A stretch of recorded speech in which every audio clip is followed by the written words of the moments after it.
Hello and welcome, ladies and gentlemen, to the resumption of the UKSimRacing community's GT3 League Season 10, as brought to you on the premier sim racing platform available only on PC, known as iRacing. And today we resume with round 6 of 8 here in Japan at the lesser known but once highly popular Okayama International Circuit. Located in the prefecture from which it takes its name and close to the town of Mimasaka, it is a circuit which combines together sweeping corners and a variety of hairpins to create a course which demands pinpoint precision from driver from turn to turn and lap after lap.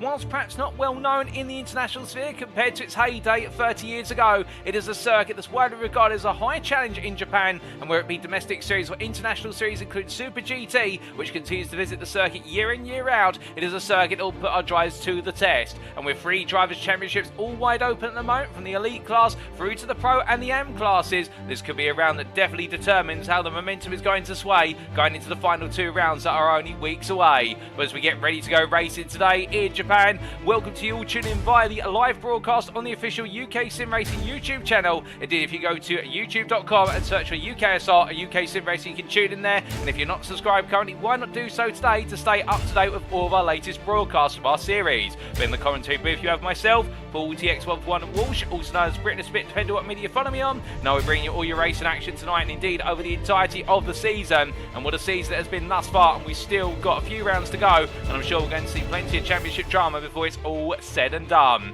But as we get back to racing today, let's take you through the calendar thus far and also what still lies in wait.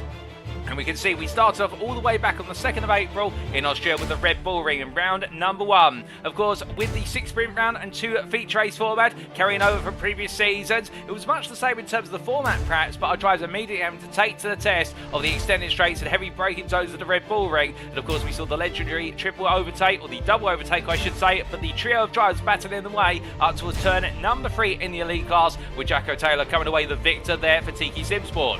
Then round number 2, we made our way to Spain on the 9th of April for the Jerez circuit, or the Angel Nieto circuit as it's known more in full. And there in the sprint in Spain, we saw it was drama in the AM class, where Mark Johnson fended off the change for a good number of his foes to come away with the victory. But indeed, he was harassed all the way through, and a number of drivers from Racing Lab AM definitely keeping him under honest guard.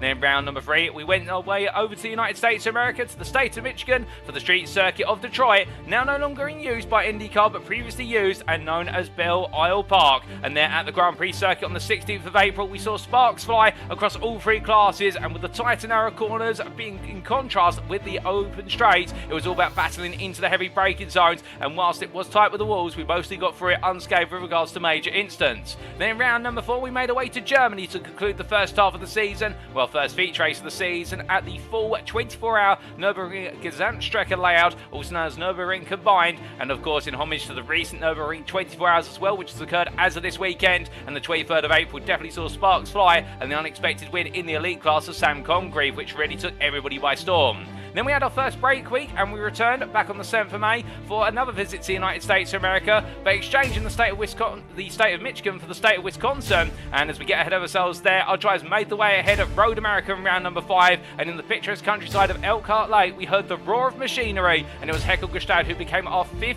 winner in 5 races in the elite class, and absolutely delivered when it mattered most. And also we got to see there the continued run of Peter Cox as a double winner in the pro class. And meanwhile, Daniel Pace, after his superb victory was the Nürburgring, thinking that he was not going to be leading the championship after round number 5, we managed to put together an absolutely solid podium, and he's still your championship leader, as we'll go on to see shortly in the AM class. But then we had a break week, and we return now on the 21st of May today for the Okayama circuit for another sprint. And then after this week, we'll make our way to America to wrap the season up with a double header in the United States of America, starting with round number 7 on the 28th of May. It'll be our final sprint race at the Watkins Glen International Circuit, and there in the state of New York, it doesn't get bigger when the stakes are high, and our drivers will be running around at some of the highest average lap speeds we'll see all season. And then in round number 8, we wrap it all up with a feature race at Daytona International Speedway, and no season would be complete without a visit to the Florida State Circuit. In the Florida Sunshine, who will come away our crowned champions? That is the big question, and we'll find out the ultimate answers on the 4th of June.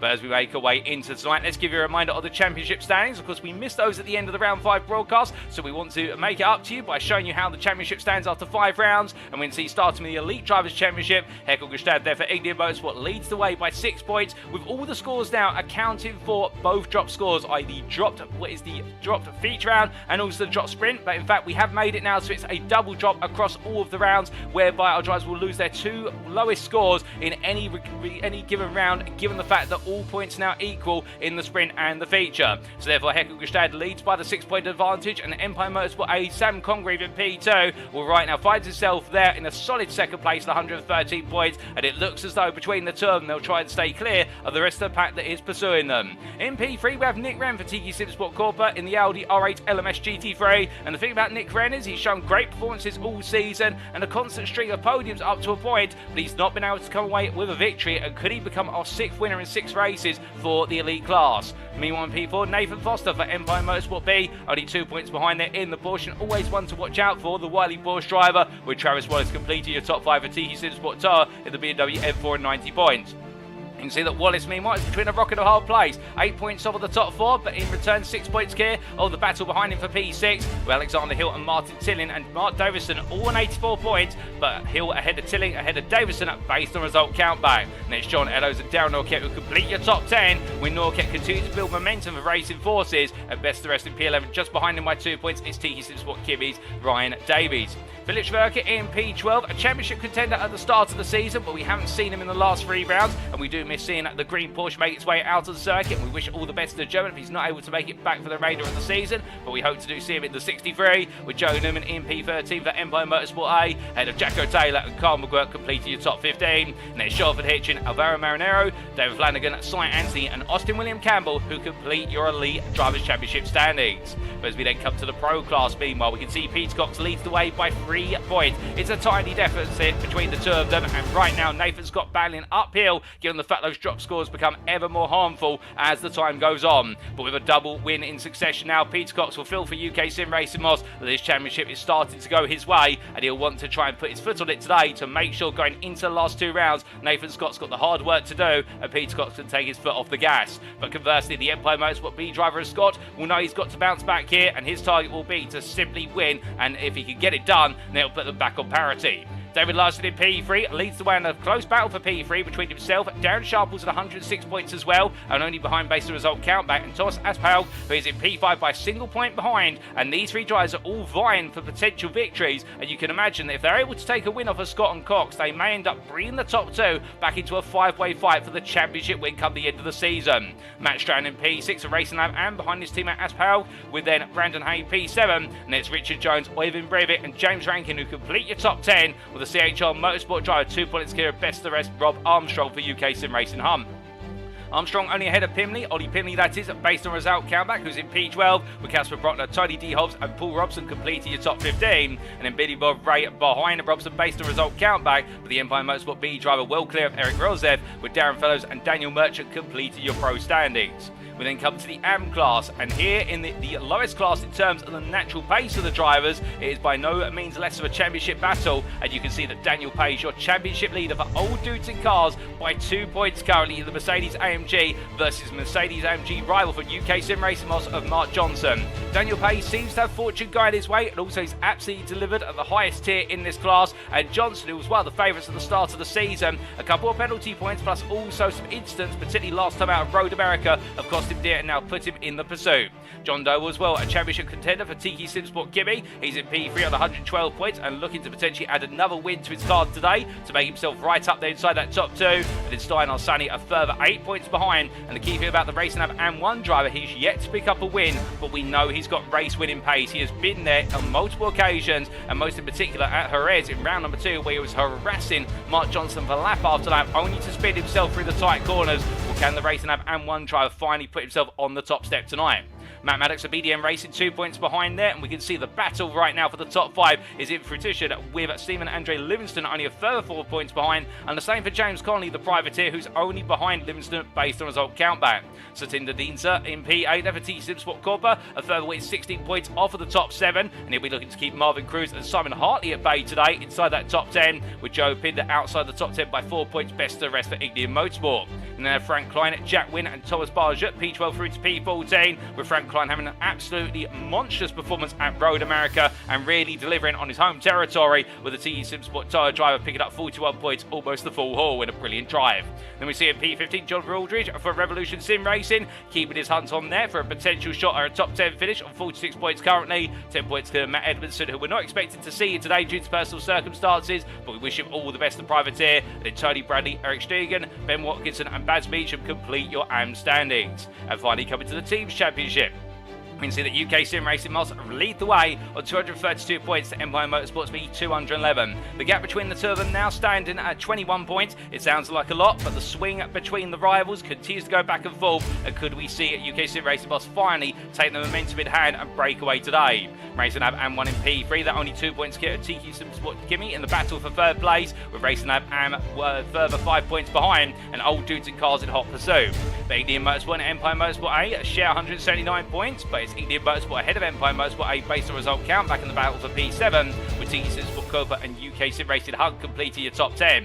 TQ SimSport Tar only outside the top 10 based on result countback in P11, best of the rest, 2 points clear of their sister team TQ SimSport, and its racing forces CHR Motorsport and Civica Esports White complete the top 15, with BDM Racing, Civica Esports Black, Westy Racing and Revolution Sim Racing completing the standings. But that's the standings updated. What about our circuit for today, I hear you ask? Well, this is our circuit, the Okayama International Circuit's full course. Located in the town of Mimasaka in the Okayama Prefecture of Japan, this circuit is perhaps lesser known to many, and it has gone by a number of names in previous years, including the TI Ida circuit. But this circuit's history is steeped in the fact it was originally seen as a circuit for rich playboys to go racing around, or at least that's the way it was originally conceived, designed and erected. But very quickly it drew the attention of motorsported drivers around the world, and particularly a good number of British drivers, and you'll notice some of the corner names share the names of British drivers who visited the circuit and have become legends in their own disciplines. But as we look to the circuit map provided by iRacing.com, thank you to them for the wonderful simulator and the circuit maps that come with it, this is a circuit that is all all about flow. And as our drivers make their way across the start-finish line up towards turn number one of only 2 long straights around here, and indeed overtaking the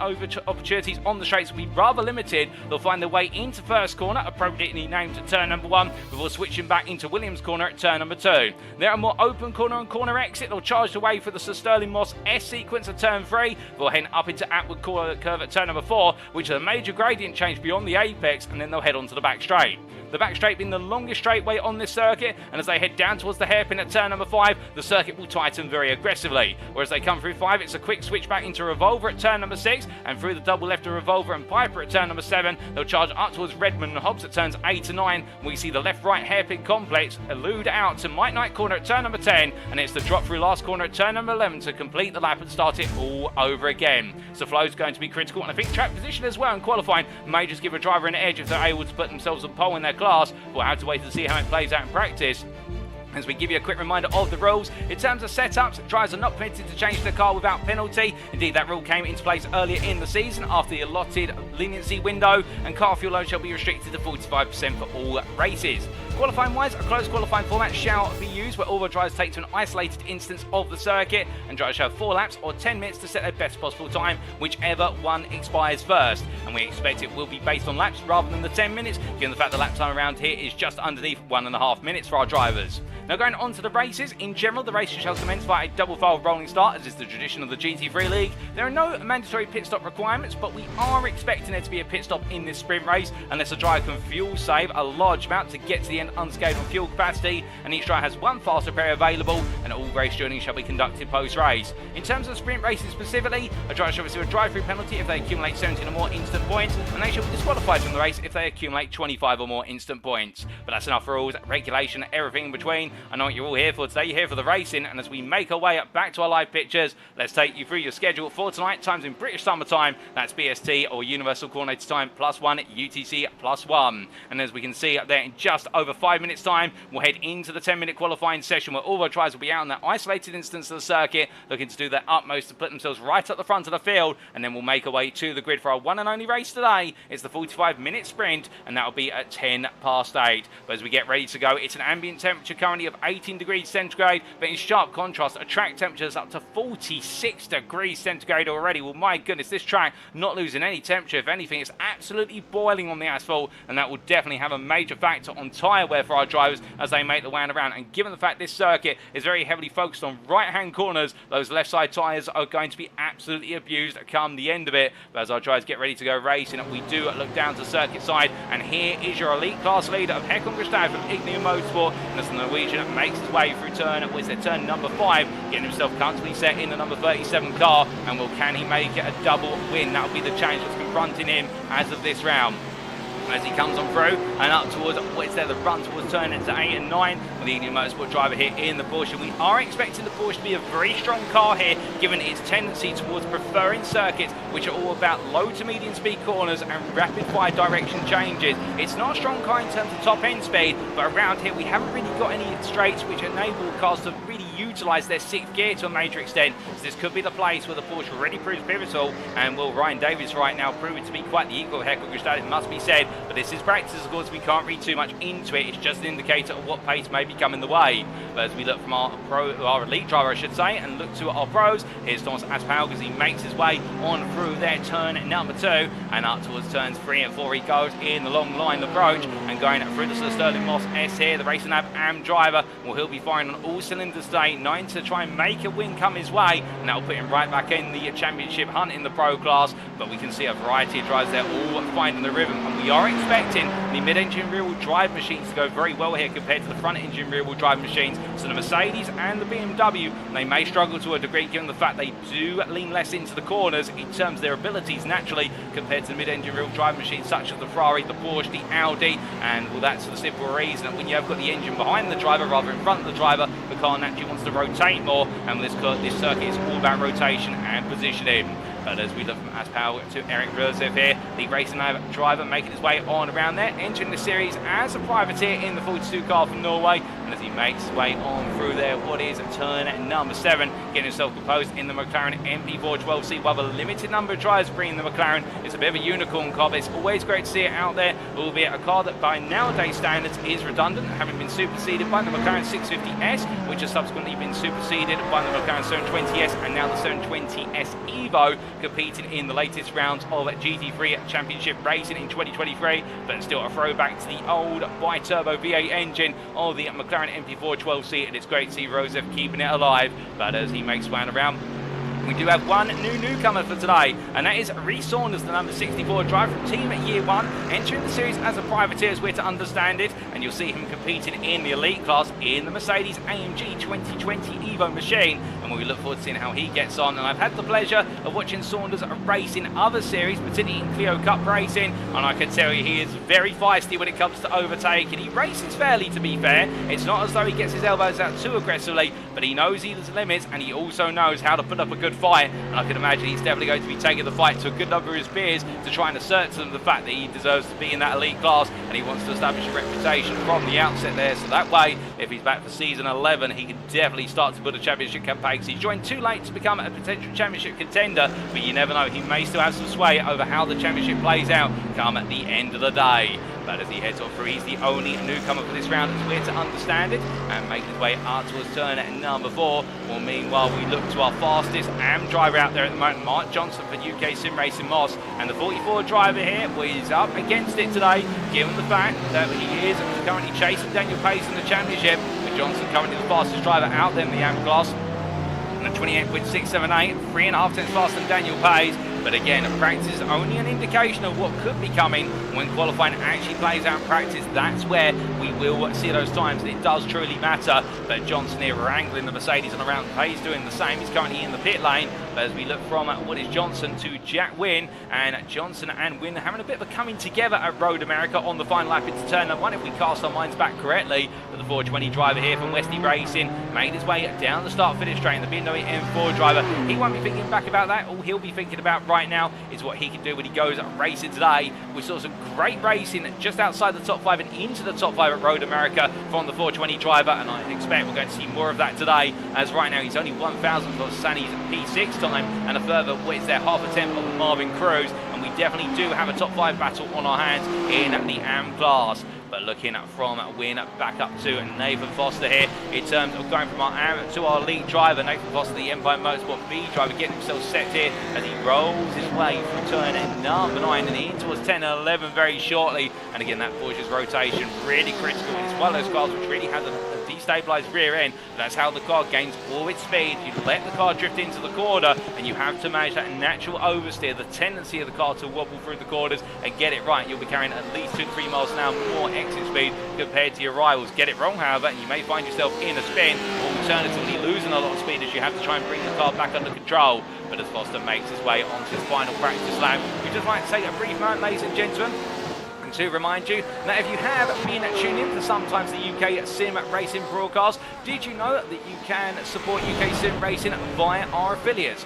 For UK Sim Racing is affiliated with multiple sim racing and real-world motorsport companies, including Swello Sim Racing Coaching and Demon Tweaks. And if you head to our website, uksimracing.co.uk today, there is a page which you'll see very shortly on screen, and it is our homepage effectively, as it does just come up now, and there it is. Well, there's our homepage, and if you do click on the Discord link at the top of said page, then you'll be redirected to our Discord. And well, what's the purpose of that? Well, firstly, if you ever want to compete in an official UK Sim Racing series, you need to be a member of our Discord. That is a mandatory requirement. But secondly, some of our affiliates have discount codes available only on our Discord, and if you do go to those codes and utilize them, well, you get a discount on your purchase, and that is a win for you, and it's a win for us at UK Sim Racing because we get a kickback from your purchase. However, it's a win for the whole community, given the fact that we are a non-profit organisation at UK Sim Racing, and therefore every penny we make from the kickback from your use of the discount affiliate code, well, that money will go into future series, including the future editions of the GT3 League, the Porsche Cup, and we've got plenty more to come in 2023. So therefore, it is worth checking out those affiliate codes, and do remember, a little purchase can go a long way in supporting UK Sim Racing.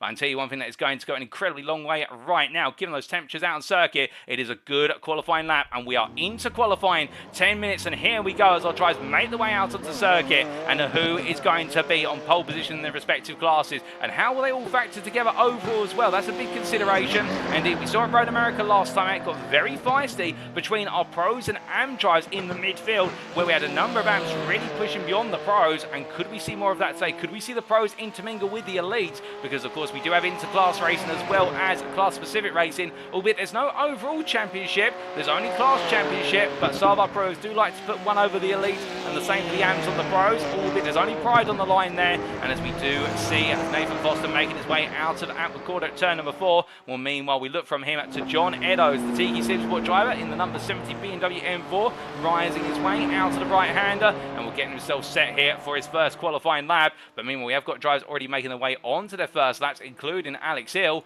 and in fact he comes across the timing line there in the Gundam livery UKSimRacing machine, and it's a special livery which he does love to run. He heads in towards turn number 1. We're not going to ride on board with them for this lap. We're going to give our drivers an opportunity to get some tyre temperature together before we do start to ride on board with them for the purposes of a reference lap, because we do want to see them when they've got the tyres right up there. But he's going to find those tyres are going to heat up rather rapidly. And when we do look to our weather conditions here, you can see on the right-hand side of your screen, well, right now track temperature has dropped a little bit and ambient temperature has risen to 18 degrees centigrade, whereas track temperature 42 degrees centigrade. We've had some cloud come over the circuit, and that does mean that track temperature will be a little bit more variable in terms of when our drivers are not out of the circuit. They will find that track temperature is going to drop very gradually, and that may just assist with that tyre wear management. But of course, with any race that's over 40 degrees centigrade, we do normally see the tyre degradation rate is very high, and as we said earlier, I expect the left side tyres are going to take an absolute pounding around here, and particularly that rear left for any of our mid-engine rear-wheel drive machines. So that may actually bring a bit more parity back between the front-engine rear-wheel drives and the mid-engine rear-wheel drives, given that temperature and the tyre degradation rate. But as we see Hill making his way in towards turns 8 to 9, keeping it nice and smooth so far, definitely looking to be fully in control of the car as he heads on around. And we say hello in the YouTube chat to Galactus. And don't be shy, folks, if you're tuning in right now on the YouTube, feel free to say hi, let us know how you're doing this weekend, and let us know who you're cheering on, as we do see Hill making his way on down to complete a current lap. But as he heads on through, Reece Saunders has just come to the end of a lap. In fact, he's going on to what I believe is his second lap, and the first one was invalid, so that's not going to count. But we look from him to a driver who absolutely has shone in the last couple of rounds, and that's Brandon Hay as he comes out of the final corner and makes his way down towards turn number 1, and we jump on board with him as he heads towards the opening corner. He's making his way down towards the braking zone here, braking down from 5th gear all the way down to 2nd, and just keeping the car nice and tight to the apex curve as he powers out up to 3rd gear, and now over to the left-hander of turn number 2 at Williams. You'll notice they're turning nice and they're using plenty of corner, keeping 2 wheels in the white lines as he really used the exit curve, and now straight line as much as he can through the Moss S before breaking his way into Atwood Corner. He'll notice initially it's flat on entry, but then it starts to rise very aggressively, and with the circuit's corner being off camber, it does mean you have to be very careful about how you apply the throttle. But hey, getting it back to full throttle as soon as possible, and now making his way down the back straight up to 5th gear and getting ready to brake into the hairpin.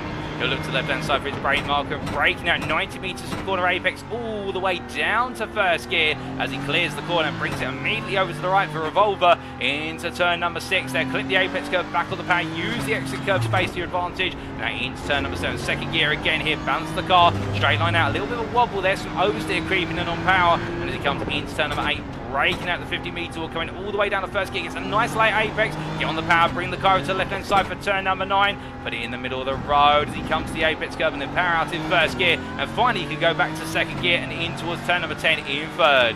As he rolls his way through the right hand, now down into the braking zone here for turn number 11, clearing at the right-hander as he comes on around. What's it going to be from Brandon Hay to complete the lap?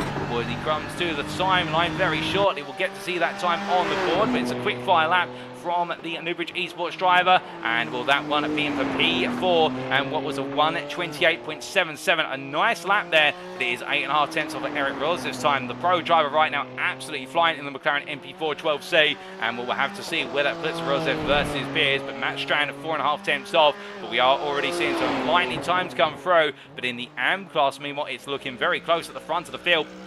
Mark Johnson only a tenth faster than Stein Alsani, but as he heads to the timeline this time, is he able to improve further? No, he's not, but he does go purple in subsector 2, so that might be a sign of laps out. There's Daniel Pays, goes 5th fastest in the AM class at a 29.070, 2 tenths faster than John Doble, and well, John Doble definitely one to watch out for today as we look to Doble in the 77 car. The Porsche 911 driver absolutely fired up. He's had a bit of a talking to from the team principal of Greg Zenhai, and as he makes his way through turn number 4, I'm hearing the move down to the TT Sport Garage State is absolutely electric, and they're looking forward to going racing at once again, and we will try to get a little bit of conversation with Zenhai from the pit wall when we do end up going racing pretty midway through the race. And as Doble breaks his way down in towards turn number 5, keeps the car nice and smooth there as he comes on through, and right now that smoothness is going to benefit him very well, as meanwhile we do look from him to Håkon Grebstad, currently our fastest man out there overall and in the elite class, and fastest by a margin of what is 2 tenths to Martin Tilling's P2 time. But definitely in the elite class we are seeing the Porsches really deliver here. This is a circuit that's going well for them, but as he makes his way on down the back straight, this is the only place really where the Porsche may be vulnerable, and I say may with a degree of italicized skepticism there, given the fact it's such a short straight compared to other straights that we've seen, such as the Road America previously. And if the Porsche riders can get a good launch out of turn number 4, I think they will be safe as they make their way into that braking zone for the hairpin.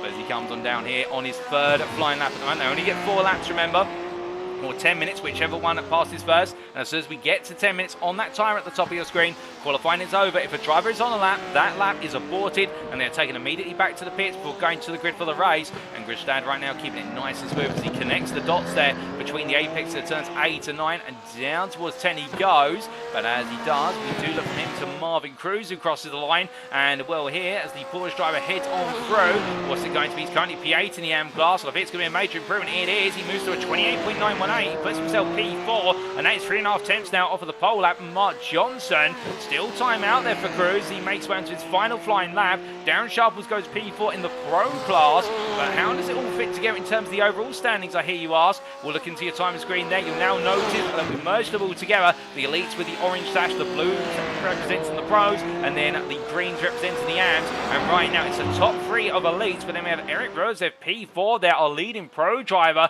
and our highest AM is Mark Johnson, who's got 2 pros of Peter Cox and Billy Bob Ray between him and Stein Alsani. So it's definitely looking as though it's going to be a mixed field. That midfield in particular of AMs and pros is going to get very tasty indeed when we go racing, because everyone's going to be trying to pitch places off of one another and go hunting after their class peers, as David Larson moves up to P17 over on a 28.698. But qualifying is gradually now coming to its conclusion, as we do see the Ghostbusters machine from Civita Esports here of David Larson making its way out of turn number 2. Getting a little bit wrong there, a bit hand-fisted over the curve, and you notice the wobble on the car as we look back to the class standings on the left-hand side of your screen. But therefore, Larson pushing it as much as possible as he comes through the right-hander and up towards the back straight he goes. But as we say hello there to Hones Race, who says not able to race this evening. Good luck all. Indeed, if our drivers aren't able to race, they normally do tune in to see how other drivers are getting on, and a little bit of now fingernail bite today in terms of championships are underway, and drivers are missing out versus their rivals. But it's good to see you all tuning in today as we do look to Larson making his way, and in fact he's not on a fast lap. He decides to head to the pits. Meanwhile, Joe Newman heading on through the hairpin right now, coming out of turn number 5 and up towards 6 as Håkon Grebstad goes even faster at the top on a 27.353, and that is going to be over on a lead pole now by 3 tenths versus Martin Tilling. Tilling's in the pit lane. He's completed his qualifying session, so Grebstad has delivered right at the end. Meanwhile, Joe Newman here in the Lamborghini Huracan Evo. Evo 1 that is, with the Evo 2 now in circulation. But as he makes way through the right-hander there at turn number 9, what's it going to become the end of lap? Newman improving in subsector 1, but not in subsectors 2 and 3. But can he improve in the final part of the lap and find a way to perhaps sneak his way up into the top 5 of the elite class and move himself from what's P10 overall currently? We powers on through here. It's going to be Audi V10 engine all the way as he heads up towards the line. And what's it going to be for Newman? It's not an improvement for Joe Newman, and I think with that, ladies and gentlemen, we are mostly complete now. Satinder Dinsa going out there, but he's not going to get this lap complete as he makes one through. That'll be P12 in the AM class for Dinsa, and that is going to be qualifying done and dusted. Checker flag comes out, and that is all she wrote for qualifying. Grebstad on pole over on the elite class, and well, let's see how the field lined up behind him as our drivers make their way to the grid. Well, as we get ready to go racing for round number 6 of the GT3 League Season 10, brought to you by UKSimRacing. Håkon Grebstad takes overall pole and elite class pole, joined on the front row, the Ignition Motorsport driver by Martin Tilling for TKSimSport Corpa. Behind them on row number 2, it's TKSimSport Kimmy's Ryan Davies, and then it's the pro pole sitter of Eric Rosev, who starts P4. Congratulations to him in the McLaren MP4 12C. Nathan Foster for Empire Motorsport B and Empire Motorsport A's Sam Congreve line up on your third row. The two sister teams there will be working together from the outset. And it's Thomas Aspal for Racing Lab Am, joined by his teammate Matt Strand on the full throw. The two pros having a great qualifying session. We then have Peter Cox for UKSimRacing Moss and Joe Newman for Empire Motorsport A completing your top 10 on the 5th row. Maurice Saunders on his debut at P11 net and a great qualifying performance of the privateer, joined by fellow privateer Darren Sharple starting P12. Behind them on the 7th row of the grid, it's Alex Hill for TKSimSport and TKSimSport Kimmy's John Eddowes. And then we can see on row number 8, it's your Ampole sitter P15 of Mark Johnson for UKSimRacing Moss, and he's joined there by Billy Bob Ray for Empire Motorsport B. And then on row number 9, it's Daryl Larson for Symphony Esports White, joined by Racing Lab AM1 Stein Arsani, with Brandon Hay and Simon Andre Livingston from Racing Lab AM1 completing the top 20 on row 10. Row number 11 goes to Marvin Cruz and Westy Racing's Jack Wynn, followed up on row number 12 by Matt Maddox from BDM Racing and Old Dudes and Cars Daniel Pays. Pays having a difficult qualifying session. He'll look to try and fight through in the race, no doubt about that. Now on row number 13, it is John Doe for TKSimSport Kimmy, joined by Racing Lab AM's Oyvind Breivik. Now on row number 14, Racing Forces Carl McGurk having a difficult qualifying session as well, joined by Casper Brotner for Old Dudes and Cars, and then completing the top 30 on the 15th row of the grid, it's Paul Robson for CHR Motorsport and James Connolly the Privateer. We then have Frank Klein for TKSimSport Tire and Thomas Barjuk completing what is the 16th row, P31, P32, and the Privateer being followed up by Satinder Dinsa, who starts P33 on the 17th row for TKSimSport Corpa, joined by Rob Armstrong for UKSimRacing Hunt. It's 34 drivers on the grid, ladies and gentlemen. That's how they all line up. And as we look back to the front of the field, we get ready to go racing. And what I believe the gridding process is complete. And now we get the partial formation lap underway as we see Håkon Grebstad pulling away behind the safety car. But as all our drivers gradually make the way on around, we do refresh the overlay to bring the circuit map back in the top right corner of your screen. It's decided to try and hide itself, and I believe it will rematerialise at some point. All of our drivers are getting set to go racing. And as they do, how will Grebstad get on? The change will be with him, of course, to try and hold on to the lead in the run down towards turn number 1. And as he gets ready to battle, he'll be the one who dictates the pace. And 45 minutes of racing at Okayama's coming up. The safety car pulls in, and Grebstad will take us to the green.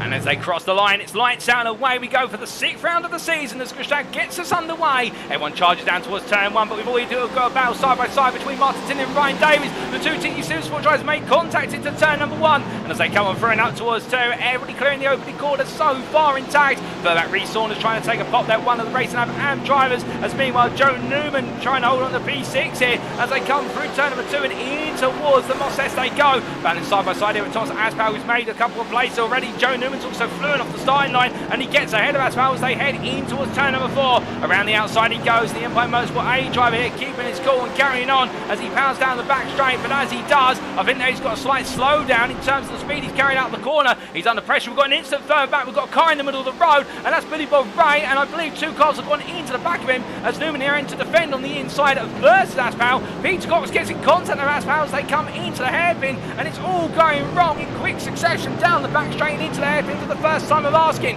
Got a car off, that's John Eddowes taking evasive action, and Peter Cox now finds himself battling side by side with Alex Hill as they come through turn number 7. Side by side they clear the corner. Cox will have to run out of the corner, and Hill has to fall back as they make their way in towards turn number 8. But definitely drama earlier on in the lap, and we will take a look back at that in due course. Brandon Hay side by side with Hill. As they come for 8 into 9, he's going to have the inside now into 9, and that's the challenge here, of course. With the back, you've got that switchback sequence that turns 8 to 9. It does end up being all about who's able to keep in there the longest, the inside of 9. And as they roll the way down through 10, Brandon Hay gets the move done. But after one lap, it is Håkon Grebstad who leads ahead of Reece with Ryan Davies P2, Martin Tilling P3 ahead of Nathan Foster P4, Sam Congreve P5. The Empire Motorsport drivers working together early on. Eric Rosev, your pro leader, driving back to P6, but he won't mind that, still leading the class. Ahead of Joe Newman P7, followed by Matt Strand P8. And as they charge their way on through turn number 2, beautiful camera angle there. Reece Saunders P9, followed up by Peter Cox P10, Brandon Hay P11. Best of rest there as he takes the trip to the gravel on the exit of 2. And as they make the way down towards turn number number 4. Well, we have had quite a few changes further down the order. We've got 3 drivers in the pit lane, including what is Øyvind Breivik, Paul Robson and Billy Bob Ray, and we'll very shortly get you a replay of what exactly happened to Billy Bob Ray in particular, as he was right in the hot spot with regards to that massive incident coming out of turn number 4. But meanwhile, further back, John Doble's lost 2 places in the AM class at the start of this race. He's behind Thomas Barshuk as they make their way out of turn number 4 and onwards towards 5 they go. We bring the battle box up in the bottom right corner of your screen. In fact, that is Thomas Aspel there, not Barshuk. We apologise for the confusion, but as they make their way down towards turn number 5 onto the brakes, and we're hearing that meanwhile Joe Newman has had to retire from the race in the elite class due to a given reason, perhaps a disconnect. We're not quite sure of the story there, but what we can tell you is everybody now settling down to a degree. Car parked the wrong way, and that is the Mercedes of Daniel Pais. We're just waiting there to go. The old dudes in cars driver running a special livery for Japan, an anime based livery by the looks of things, although I can't discern what the anime is specifically, but we'll come back to that later. But as he makes way through turn number 7, he's had a spin there at turn number 6, and Revolver has caught another driver out. But meanwhile, we look from him to Darren Sharples, right now P5 in the pro class, and what is that, P12 overall, as they make the way up towards turn number 1, and Mark Johnson taking a little bit of a peek, but the leading AM driver behind Sharples right now just having to bide his time and think about the long term here, which is he needs to manage the pace, and if he finds that Steinar Sani is getting closer, then he needs to try and make the move, because Sani is the next driver behind, and Steinar Sani of course looking for a win. But as they make the way up towards Atwood Corner, whilst there is a brief lull in the battle between these guys, Casper Brotner battling with Thomas Barshuk as Barshuk goes wide there. The Cookie Monster machine getting it wrong, going through turn number 2 and gobbling a lot of the exit curve there, but as they break the way into Atwood now, Brotner gaining another place overall, but not in class, and Aspel there just had to reset himself mentally as they power on through. But looking back up the road too, Sani versus Matt Maddox. Maddox taking a peek there for P2 in the AM class versus Sani. Can't quite find it at the moment, so Steinar Sani's been given a hurry up message, which is if you can't get past Johnson soon or take the battle to him, then I'll take the battle to you. And Matt Maddox of course very eager to also put his staple on what would be a win in the AM class this season, as the BDM racing driver there keeping it all in contention as he makes his way out of 7 into 8. A little bit of a wobble initially. I think the BDM racing driver there just exploring the limits of the car and where that tyre temperature is currently. But as we do make our way towards the end of what is the 3rd lap of racing here, we take a look back at what happened to Billy Bob Ray on the opening lap. Well, this was coming through turn number 4, and up the hill he went. Camera covered there. I think Ray getting it wrong on power, and as he did holding the brakes and well just holding the car there, the field came charging on through. But I think there's a bit more to the story. We take a look for another camera angle here. Was there contact for Billy Bob Ray as he came out the corner? No, it was just a wobble on cold tyres trying to get the power down too aggressively, and then cars making the way on through. And I believe Øyvind Breivik, one of 2 drivers that end up in contact, and the other one there being Paul Robson, as they made contact with Peter Cox as well, I think, involved in the incident. And we take a look back from Peter Cox's perspective as he made his way down. In fact, this was Peter Cox in the battle going into turn number 5, so he was up the road carrying very hot and into the side there of the Racing Lab and machine, and that was Thomas Aspel who's in contact with the UKSimRacing Moss driver, just carrying on his way, which he's had the right to do so. But we look back to the incident involving Billy Bob Ray, and this was Øyvind Breivik coming into the corner, and as he made his way on through here, he's not going to know that Billy Bob Ray's lost the car, and then suddenly he's going to see a BMW right in front of him there. He tries to take evasive action, and it's a glancing blow, but I think that blow may have done some key damage to the car. He's had to come into the pitch due to a meatball or a damage to the car flag. But meanwhile, we look back to your live pictures. We're not quite sure who the other drivers who got caught up in that incident, but we'll try and get confirmation. I think it was Paul Robson, in fact, who ended up being in the side swipe with Ray's stationary car. But now we're back to the live pictures, and as we go racing ever still around the Okayama circuit, it's caught out a number of drivers so far, and I'd have to agree with you there, owners racing. It is the case that Billy Bob Ray just seems to have the worst luck of everybody this season, and well, we're very happy to see him back on circuit. But I think right now he may be fuming as another race has just simply not gone his way. But as our drivers make their way onto their 5th lap of the circuit under race conditions here, things now turning more towards strategy early on. We'll be in some drives trying to make recovery drives after difficult starts to race, including John Eddowes, who's found himself dropping down the order.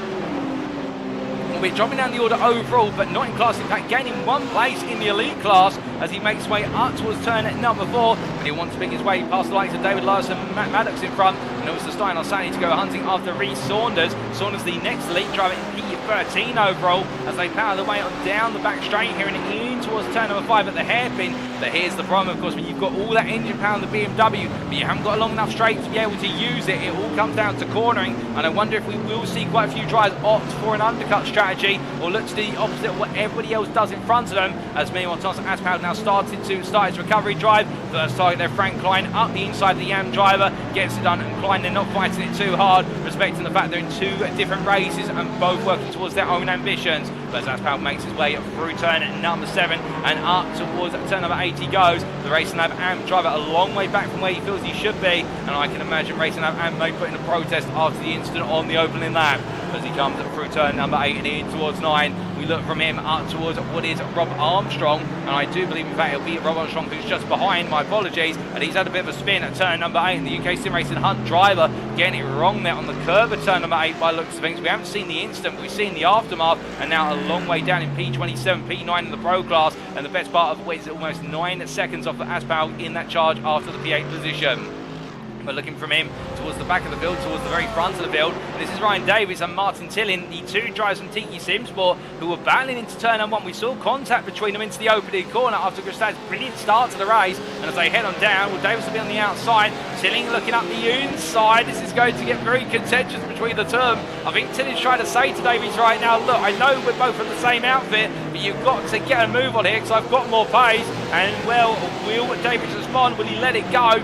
Well, I doubt there's going to be any intervention on the pit wall from the team manager for the simple reason they're part of different Tiki Simsport sister teams, and therefore they've got the right to go racing in the team's championship as long as they keep it fair and square. But as they make their way through the right-hander of turn number 9, we have had confirmation there from Joe Newman, or Newman Pass, in the YouTube chat, saying he was disqualified from the race for the race start as the car in front was sleeping. So I presume that would be an overtake before crossing the green flag line, and I'm very sorry to hear that, Mr. Newman, but at the same time, I do hope you can have a better race in round number 7. Bad luck seems to have called out a number of the Empire Motorsport drivers late, yourself included, and also Billy Bob Ray, and well, hopefully it does not come to haunt other drivers as well as we continue to go deeper and deeper into this sprint in Japan. But as they make their way out to it, up towards 4, well, we do look from the battle between the 2 Tiki Simsport drivers for P2, so a bit further back to Brandon Hay, who's now on the hunt at first, with Peter Cox just in front of him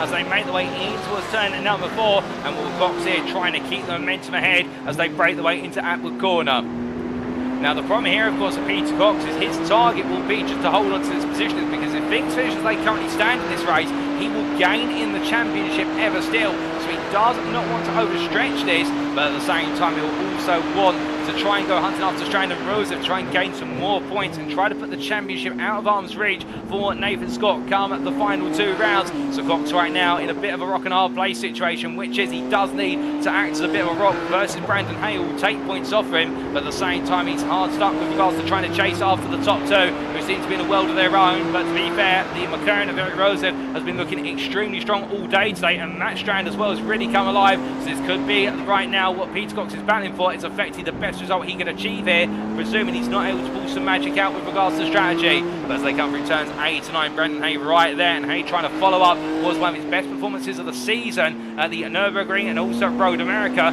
with another strong performance today, albeit it goes a bit wide. That's going to cost him speed out of the final corner, and as they make their way up towards the first corner once again, right now Peter Cox able to run away for a brief moment, but meanwhile looking from them to further back, and this is Reece Saunders on his debut, currently P12 overall, P7 in the elite class, and the Mercedes AMG driver here, I think just trying to find his feet in amongst the paddock right now. An experienced driver, I can tell you that, but of course on his debut here, just getting a feel of racing in the 3 classes, and also the fact with Mark Johnson, the AM leader, immediately behind him. The 2 Mercedes drivers right now trying to push one another forward to go higher and higher in terms of those lap times. But as they come out to turn at number 4, with Johnson, they're going a little bit deep, and that's going to give Saunders a bit of breathing room as they power down the back straight and further back. We do have Frank Klein from Tiki Simsport Tower, who's now trying to inch a bit closer to Thomas Barjuk in the battle for P7 in the AM class. But as they head into the braking zone here for the right-hander of turn 4, you can see as they come out of the corner, Barjuk just able to carry a bit more momentum initially, but now with the toe and the speed that BMW is carrying in terms of it makes way out the gearbox of the Ferrari, a bit of a slouch in terms of top end speed until it gets to 6th gear, but it takes a long time to really bring that top speed together. And Klein here is getting closer and closer at every corner turned, but the problem is now Dirty Air is going to build, and coming on through the hairpin style section of turns 6 through to 9. This is where that dirty air will really hurt the front end of that BMW and cause it to want to understeer naturally as they make their way on through to the end of the lap. But still coming on through into turns 8 and 9 now, the switchback hairpins here. Klein going in for the inside as Barget goes deep. Barget will have the inside here under brake, and Klein will turn in but find the Ferraris there, so gives it the space as they emerge, and Barget defending there, albeit an unexpected defence needing to be crafted. They come down through 10 side by side. Barget mounting the curve there, giving all the space, and Frank Klein gets the move done. It's a beautiful run around the outside there for the TT Sport driver, and Wilner Barget will fall backwards with John Doble not too far off as well. And the TT Sport drivers here trying to make their way out of the sandwich formation versus the Cookie Monster machine as they come into the right-hander at turn number 1. But as the number 14 driver of Thomas Barget keeps his head down and carries on to old dudes in cars. Well, right now the Ferrari definitely under a lot of pressure, and I think Doble very shortly will trying to pick up the places. But meanwhile we look from them to what is here Jack Wynn, who's battling side by side with David Lawson, albeit Lawson falling back in there as they make their way down the back straight, and Wynn making the move in the run out of 4. I believe Larson in fact making a mistake at Atwood corner. He's going to try and now redeem his mistake by going around the outside in the 306 Ferrari, but there Wynn just simply making the road as wide as possible for himself, and therefore causing Larson to lose the speed. And as they head out of turn 6 in towards 7, well, they stay as they were, but Wynn definitely right now trying to make some more progress versus Steinal Sani, and Sani here I think just trying to act as a little bit of rolling roadblock to get Wynn to battle with Larson. Larson goes deep there under braking, almost near to a lock-up with the ABS, and as they come through the right-hander at turn number 9, Larson trying to cut it back here with the momentum, but it's a short run to 10, so Larson's not going to find the momentum as they come on down and around through 10, but he will go for it in the run on to the next lap.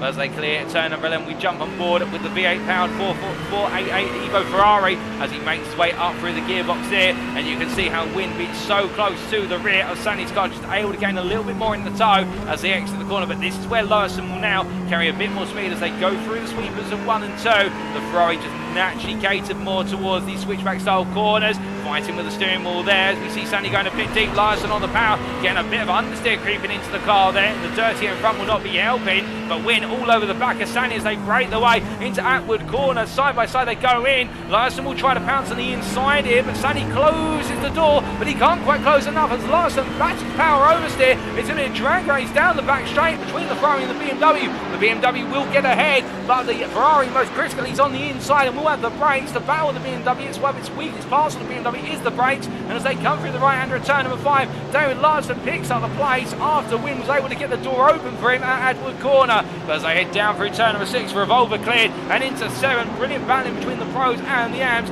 and then up towards the braking zone for turn number 8 they go. But as they make their way on through, Jack Wynn now up into a podium position potentially for the AM class, P3 in class, P15 overall, and we look from them back up to the battle for P3 in the Pro class, and this is between the pros of Cox and Hay as they head out to turn number 11 and onwards towards the next lap. 15 minutes of this race complete, still 30 minutes to go. Nobody revealing their cards as yet with regards to a pit stop, but we do normally see the undercut strategies kick off around the 17 to 18 minute mark, and we've seen drives go as long as 35 minutes depending on the circuit. But meanwhile, looking back here to John Eddowes trying to make some more ground, battling side by side with Steinar Sani, and ever since being passed over David Lawson, and now it looks though Sani's on the back foot as Eddowes takes a bob at his rival there in the AM class, and the elite driver making it cleanly on through as they come through turn number 2. As they head up towards the turn at number 4. Meanwhile, from them, we've got a battle in the Pro class brewing here between Casper Brotner for Old Dudes in Cars and Thomas Aspel from Racing Lab AM. But the thing about this is they're caught up behind the privateer James Conley. Well, Brotner goes on the inside there. He goes for it in earnest and really says to Conley, look, I haven't got time to waste. I need to get past you. And well, that Mercedes is absolutely going to roar for the score as they make their way down towards turn number 5. The AMG absolutely brazen on the accelerator. That 6.3 litre V8 engine naturally aspirated. Meanwhile, Casper Brotner now going up the inside of James. What is there? Not James Conley. In fact, he's made the move already. I'm thinking of Thomas Aspel there as they come through turn number 5. And Aspel also comes on through. Conley not fighting it too hard, but also making his presence known in terms of saying to the drivers in the Pro class, look, I do exist. You're not just going to simply be given the places. And Aspel right now trying to make as much a recovery out of this race in that battle for, if not the championship lead of the Pro class, then definitely the battle for P3 in the championship come the end of today. But as they make their way through turns 8 and 9, right now the progress is slow, and Casper Brotner definitely proving to be his equal as they come out of turn number 9 and in towards 10 and 11 they go.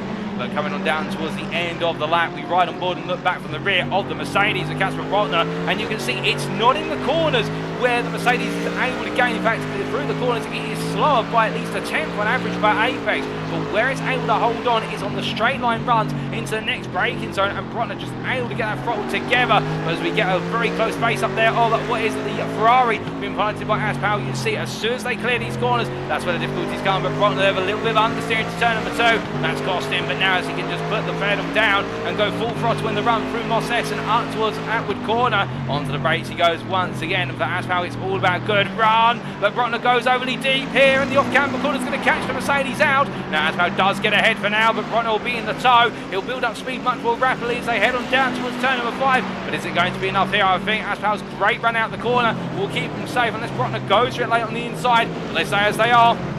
And finally, Thomas Aspal does find his way into P7 Pro Class, P21 overall. But as their battle takes a brief pause, meanwhile we look from them to a bit further back, and this is Thomas Barger versus John Doble. And John Doble in fact has made his way on through for what is P8 in the AM class. And how did he get it done, I hear you ask? Well, this is how the move was made.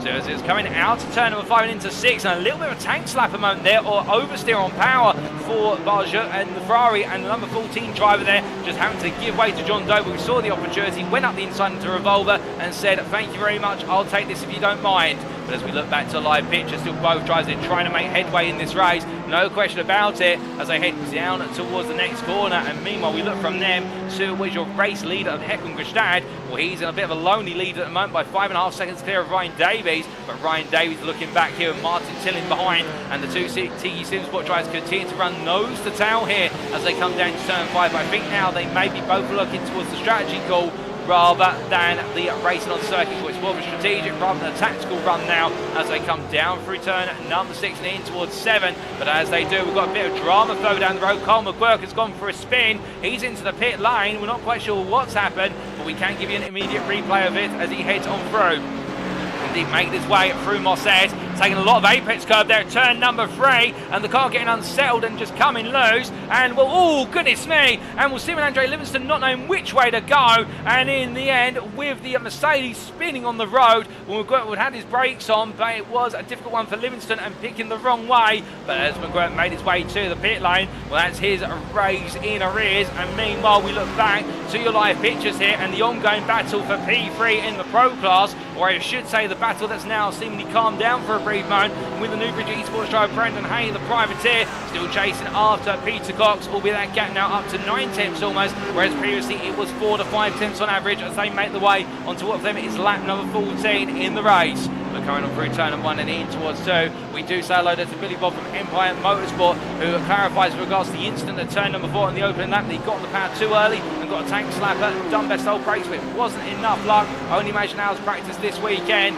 Well, do feel for you, Billy Bob, and indeed perhaps you've been the unluckiest driver this season with regards to incidents, but may some better luck come your way in round number 7 in a week's time. And as our drivers make the way on around here, well, right now it's all about keeping it calm and carrying on, as we're hearing that David Larson and Rob Armstrong have both been involved in an incident. In fact, David Larson has had to retire from the race, and Rob Armstrong, I do believe, is still out there, albeit down in P8 in the Pro Class, as we hear that Sleeman Andre Livingston's coming to the pit lane for repair work, and Marvin Cruz is also into the pit lane. And could that be his first pit stop, as Carl McGuirk has also retired after the spin at turn number 3, and that whack to the wall, I think, may have just put the car out of commission.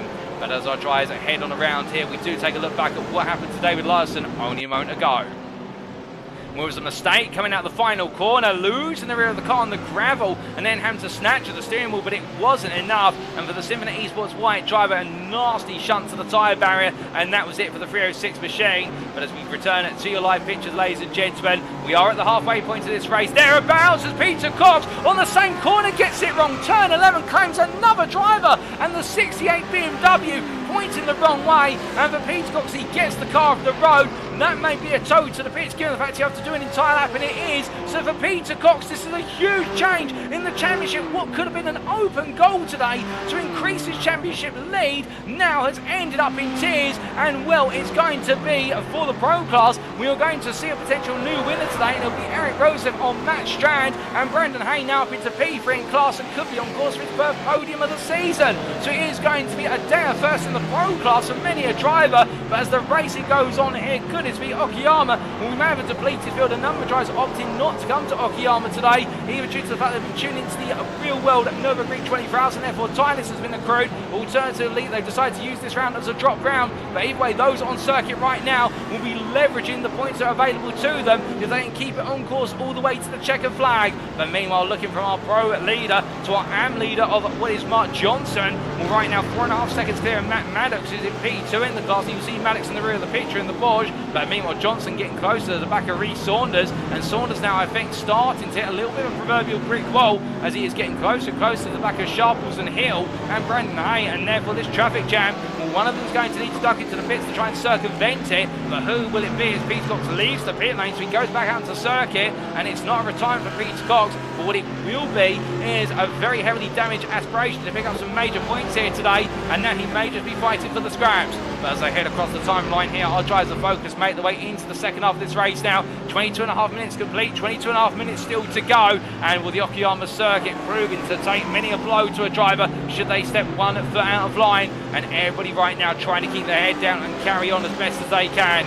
But as we do look from Johnson to what is Thomas Barshett, well, Barshett making his way on through turn number 10, and that's John Doble into the pit lane, as in fact he comes through turn number 11 and Doble on the inside there, and the TE Simsport Kimi driver opting to come on in, and this could be the first scheduled pit stop of the day as Doble makes his way into the box in the 77 car. Now as he gets himself set there, he's been battling with Barshett for some time and really fighting for the lower places, but car goes up on the jacks. They'll be taking a look at some of the tyres and potentially swapping some of the tyres around there in order to give them the best possible rubber to go into the remainder of this race. But meanwhile we look to Darren Sharp heading on through what is turns 6 and 7 and up towards 8 and 9, and as he heads up towards the next braking zone here in the long medley pack, and he is all about right now simply playing the right time to pick his strategy and pick the time to come into the pits. But I wonder how many drivers in this pack will come in as Rob Armstrong's in the pit lane. He's coming in for his scheduled stop. Will we see anybody in the Hay, Hill, Sharples, Saunders, and what is Johnson train coming in? Well, it is going to be Reece Saunders who makes his way on in,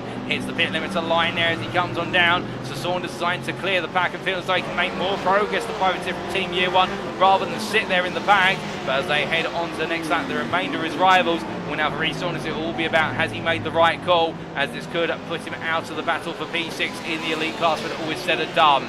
But still no signs of any change at the front here for what is Ryan Davies versus Martin Tilling. They are still separated by 7 tenths as they head all the way down towards turn number 5. As they head into the brakes, we are hearing that Frank Klein has made his way into the pit lane. Well, Klein is coming in, and so is Daniel Pace. So more and more drivers now, I think, are getting the call to come in. Reece Saunders has made his way out of the pits, and he re-emerges as he comes on through what is turn number 1 there in clear track. In fact, he's come out P8 to lead, and he is overall P19, and that is going to give him a lot of breathing room here, and he may be able to make some headway versus that pack of drivers of Hay, Hill, Sharples and Johnson. And if he can get the jump on them, then that is going to be a huge gain. In fact, it'll be so much again, he'll gain 1 place in class, 3 overall, and he can potentially go hunting after some other pro drivers come the end of this race. Daniel Pace has left the pit lane, and as Pace leaves the pit lane right now, makes his way past the pit limiter line, the old duty cars driver re-emerges P8 in the AM class, albeit now behind the leaders, so he is technically a lap down overall compared to the leading overall drivers, but they will need to come into the pits at some point, so he will get the lap back as they make their way through turn number 2, and as he heads up towards turns 3 and 4 very shortly. All right, now Daniel Pace will be just focused on getting the car back into the right condition and feeling comfortable with the flow of the car and the circuit in quick succession. But coming out of 4 and up towards 5 he goes. This race now calming down to a degree. We're not going to see any battles on circuit for the moment. We are instead going to see more strategic battles as we see our drivers coming in and out of the pits. Casper Brotner into the pit lane as I look at my commentary booth window. But I think a lot of drivers now given the signs that a pit stop is on the horizon, as meanwhile Davies versus Tilling is getting closer and closer. And I wonder if Tilling's considering coming into the pits at the end of this lap and is trying to put in a faster lap here to put the pressure on Davies come at the run onto his next lap should Davies not respond by coming in first. As they come out of turn number 7, of course, that'll be the thing. If you are behind another driver and you start to put in a very strong lap, you can try to dummy your opponent into coming into the pits to try and cut off before thought of you coming into the pits. It's all mind games here, a little bit of four-dimensional chess, and as they make their way through turn at number 9 and up towards 10 and 11, will we see either one of them peel into the pits? No, they both stay out, so it does look so Tilling right now going one more lap as Håkon Grebstad comes into the pits on the lead of this race, 5 seconds clear, and he's decided enough's enough. He's going to make his way to his pit box, and Ryan Davies will go on to lead a lap of this race, but Martin Tilling's right there with him, and I think now the two TQ Supersport drivers are going to go for gold, as meanwhile into the pits comes Eric Rosev from the lead of the pro class as well, so it's going to be a pit lane filled with Norwegian drivers right now, and we'll come to why we mentioned Norwegian drivers specifically very shortly, a little thing that happened after the Road America broadcast, but as they make the way on down right now, Eric Rosev heading towards his pit box, and he'll feel as though this race is firmly in the bag should the pit stop go correctly,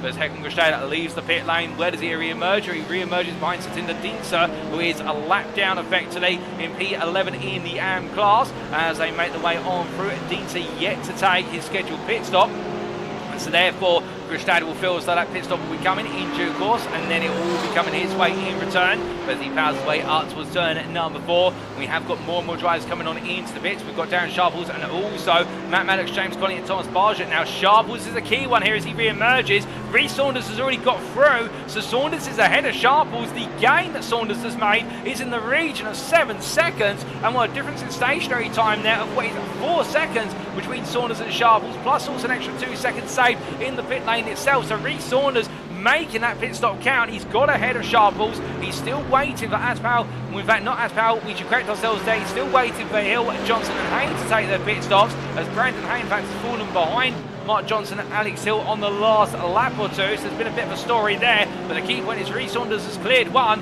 and if this carries on he may clear another as they make their way on around on these remaining laps before the end of their first stint. We've got Davies, Tilling and Congreve all coming into the pits, Matt Strand into the pit lane as well, so it does look as though those fuel tanks now are running relatively dry, but meanwhile one driver who's carrying on is Nathan Foster. He'll go on to lead a lap of the race here at Okayama in the elite and overall categories. The Empire Motorsport B driver who's had a bit of a quiet race so far. He's been running up there inside the elite top 5, but a bit of a lonely run with 20.7 seconds clear of Håkon Grebstad, but given the fact the pit time around here is in excess of 40 seconds, we will expect that Grebstad will re-inherit the lead naturally once Foster does come in. But meanwhile, Davies versus Tilling, and Tilling has come up behind Davies. Davies had a better pit stop there, and the gap between the two of them opened up now to 1.5 seconds from what was previously 0.3 of a second, so quite a gain there for Wes Davies in the number 85 car, and as they make the way on through turn number 4, now Tilling's going to have to go hunting if he wants this, but meanwhile from them, Reece Saunders has made more gains. He's got ahead of Alex Hill, so that pit stop has worked out wonders of the 64 driver, and now the Team U1 at Mercedes trying to pick its way past Matt Strand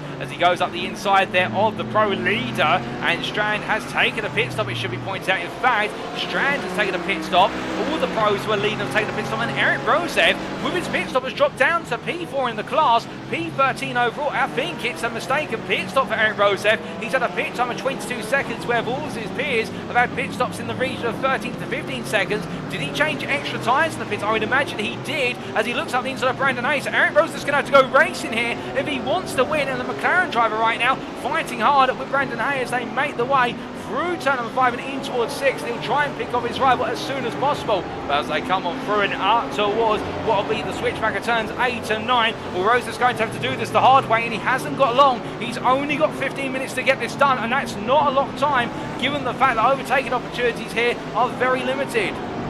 As he makes his way on through and up towards turn at number 10. We are just waiting to hear whether we'll be able to patch through to Greg Zenhyatt from the pit wall at the TE Supersport garage to get his thoughts on the race so far, particularly for his drivers and also the wider race itself. But as our drivers continue on to our second stint now, and indeed all pushing on at this point, you can imagine that for Eric Rosev in particular, it's not gone up well at all for him as he heads up towards turn number 1 now. He comes out ahead of Mark Johnson, and Reece Saunders are clearing Mark Johnson as well as the UKSimRacing Moss driver continues to lead in the AM class, and by a comfortable margin of 3.2 seconds over this man, Matt Maddox. And Maddox right now, I think, feeling as though things are in control and going his way for that P2, albeit I say that Jack Wynn is right there. And meanwhile, John Eddowes acting as a little bit of what is there, a stoppage in terms of Maddox. I think has got a lot more pace, but Win here staying right behind him. And well, as they make the way out to turn at number 4 and down towards 5, can Win find the momentum this time around? I don't think he can, as they head in towards the braking zone for the hairpin, and it's going to be Eddowes who pulls Maddox along and just gives him that little bit of breathing room versus the black Porsche behind. But as they make the way down towards turn at number 5 and through the hairpin, meanwhile we do have the opportunity to get a patch through to Greg Zenhai from the pit wall at Tiki Simsport, and as we do catch him now, Greg, can you hear me?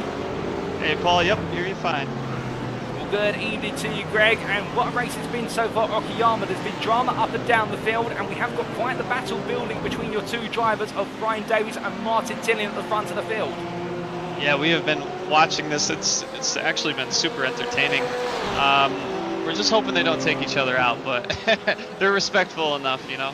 You've been doing this quite a long time. They're great drivers, so this has been a blast. Indeed, and as they make the round around, have you decided, or have they decided to have different strategies, or have they just focused on the same strategy and then opted to go racing to the end? I think they're on different, just because Martin has been fuel saving behind him, trying to get the extra bit, but we just saw in the pit lane that Ryan had a great pit stop, so I'm not sure if he did something different. Well, going from them to your other drivers, meanwhile a bit further on down the road, but John Eddowes right now battling for P13 overall, and Matt Maddox and Jack Wynn chasing after him. Looks like it's been a bit of a tough race for John, but still sticking in it to win it. Yeah, John got caught up in actually where he's heading to right now, whatever turn this is. He got caught up and got pushed wide to avoid some touching and lost some positions, but it looks like he's determined to try to get back in it. And meanwhile, as for John Doble, a difficult qualifying session, a difficult start to the race, but he's now starting to make a bit of headway, chasing after Daniel Pays. Do you think he can try and break into the top 5 in the AM class before it's done today? I hope so. He was on our radar for today's race. I know he's been putting in a lot of practice. He also had a situation in lap 1 where he got caught behind a car, so I'm hoping that it comes out to a good result. I forgot what race it was, but 2 races ago we didn't think the same, and he ended up winning the race. So we'll see what he does. He'll surprise us, I'm sure. Well, goodness me. Speaking of that, a driver in front of him having an incident there, Casper Brotner getting it wrong, going through turn number 7. So it's almost as if a bit of commentator's curse there, or a bit of good luck has already come at John Doble's way. Well, could that happen again?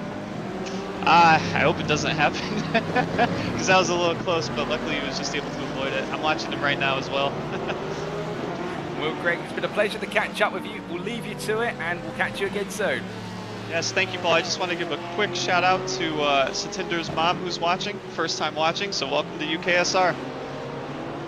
All right, then we can see at Satinder Dienzer racing around in P12 in the AM class. All right, we do wish a bit of luck to come his way towards the end of the race, but otherwise we'll leave you guys to it.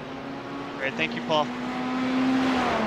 So here and there from Greg Zen here from the pit wall at what is Tiki Greg Zen, I should say, get his surname right, from the pit wall at Tiki Simsport. And the interesting affairs from his drivers, some having a stronger day today compared to others, but as we do see Satinder Dienzer here making his way around towards the back of the field. He may be the last runner currently, but still in it all the same, and that's what it's about, whether you're up front leading the race, or alternatively running towards the back. Beyond circuits, you never know what can come your way, and a prime example with regards to John Doble only a couple of races ago, where all the incidents that happened around him ended up taking home the win in the AM class. But as we do look from Dienzer up to what is Brandon Hay still has Eric Rosev behind.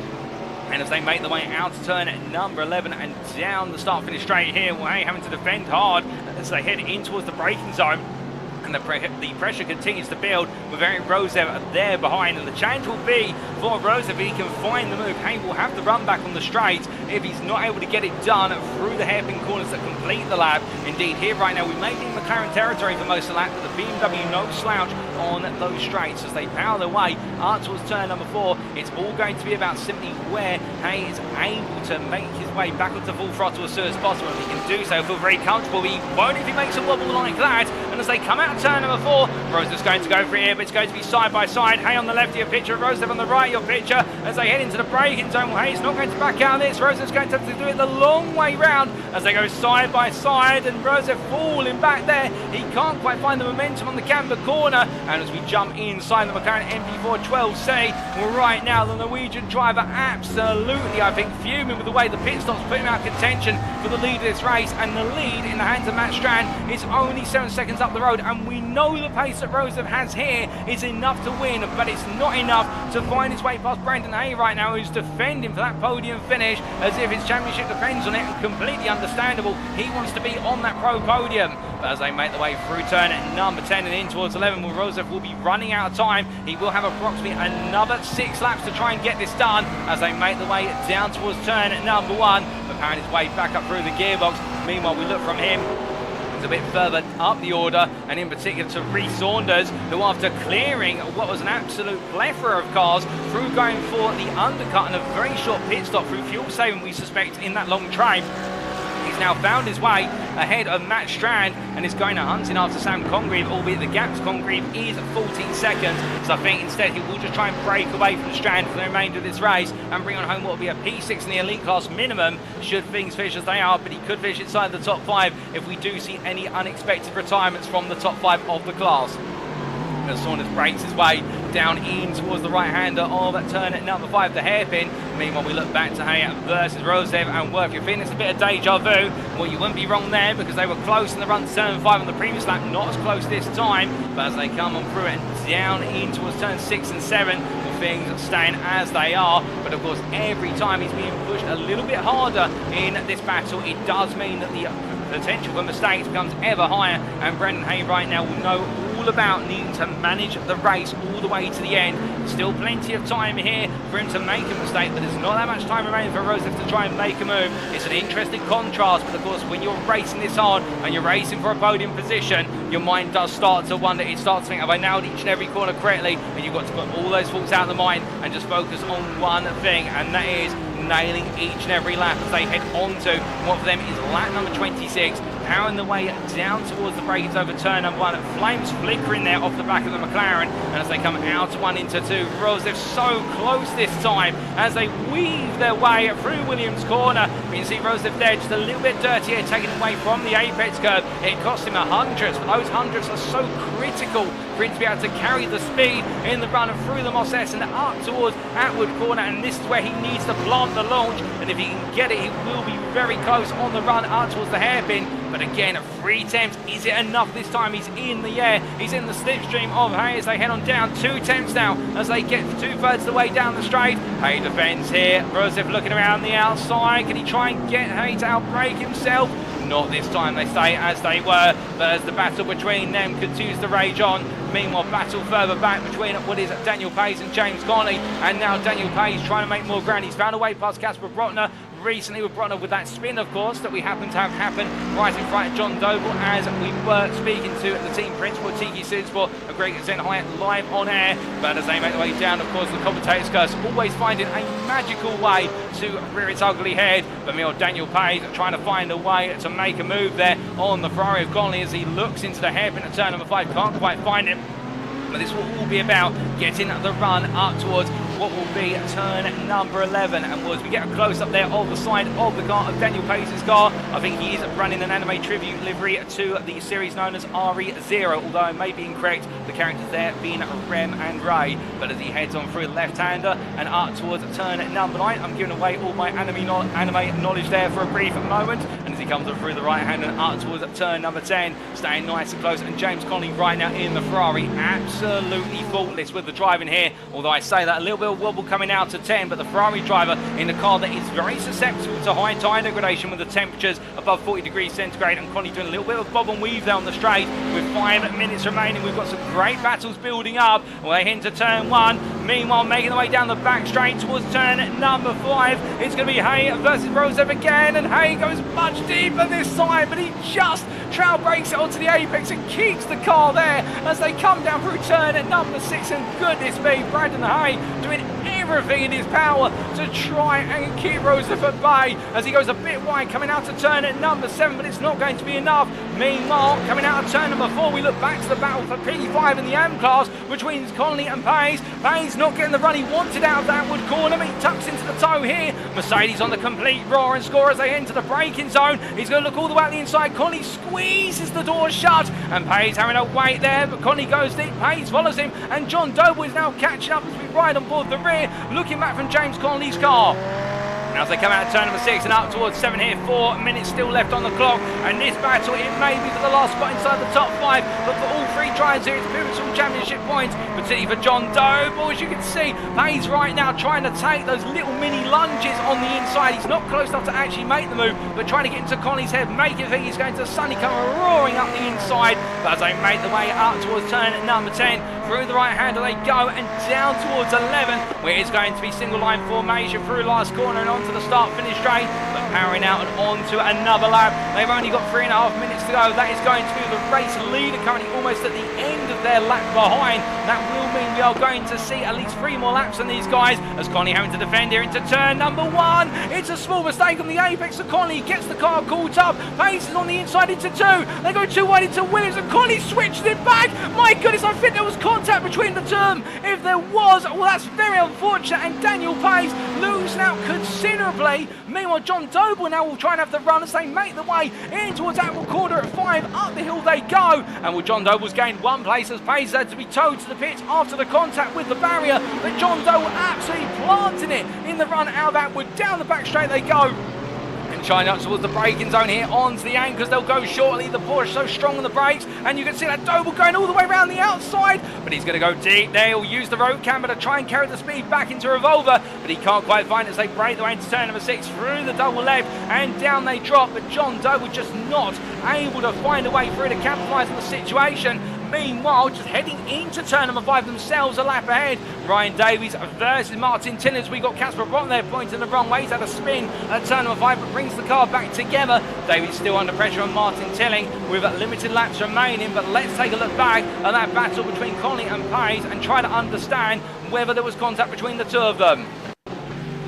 Well, this was in the run through turns 1 and 2 as they made their way through the corner. It's going to be a little bit of a wobble here. We'll try and see. And in fact, Daniel Payes losing the rear of the car. I don't think there was any contact between them. It was a beautiful cutback attempt from Connolly, and I think it may have just caught Payes off guard. And that Mercedes so unstable in lower gears, particularly second and third gear. It has a tendency to oversteer on power application. And Connolly there absolutely showing a brilliant amount of defense. Payes also showing great racing respect, but it just did not work out for Daniel Payes in the end, and a very unfortunate moment for him after what was a great battle brewing up to a crescendo. But as we see Ryan Davies here on the live pictures again, still holding off Martin Tilling. Well, for them, they will have, I think this is their final lap, given the fact that race leader Håkon Grebstad is already up at turn number 4. They may squeeze another lap in fact, given that we've got 1:10 on the clock still, and they are 20 seconds into this lap, so we'll have to wait and see whether we get an extra one on the board. But meanwhile, in terms of the other battles, Eric Rosev is still behind Brandon Hay, and in fact, meanwhile,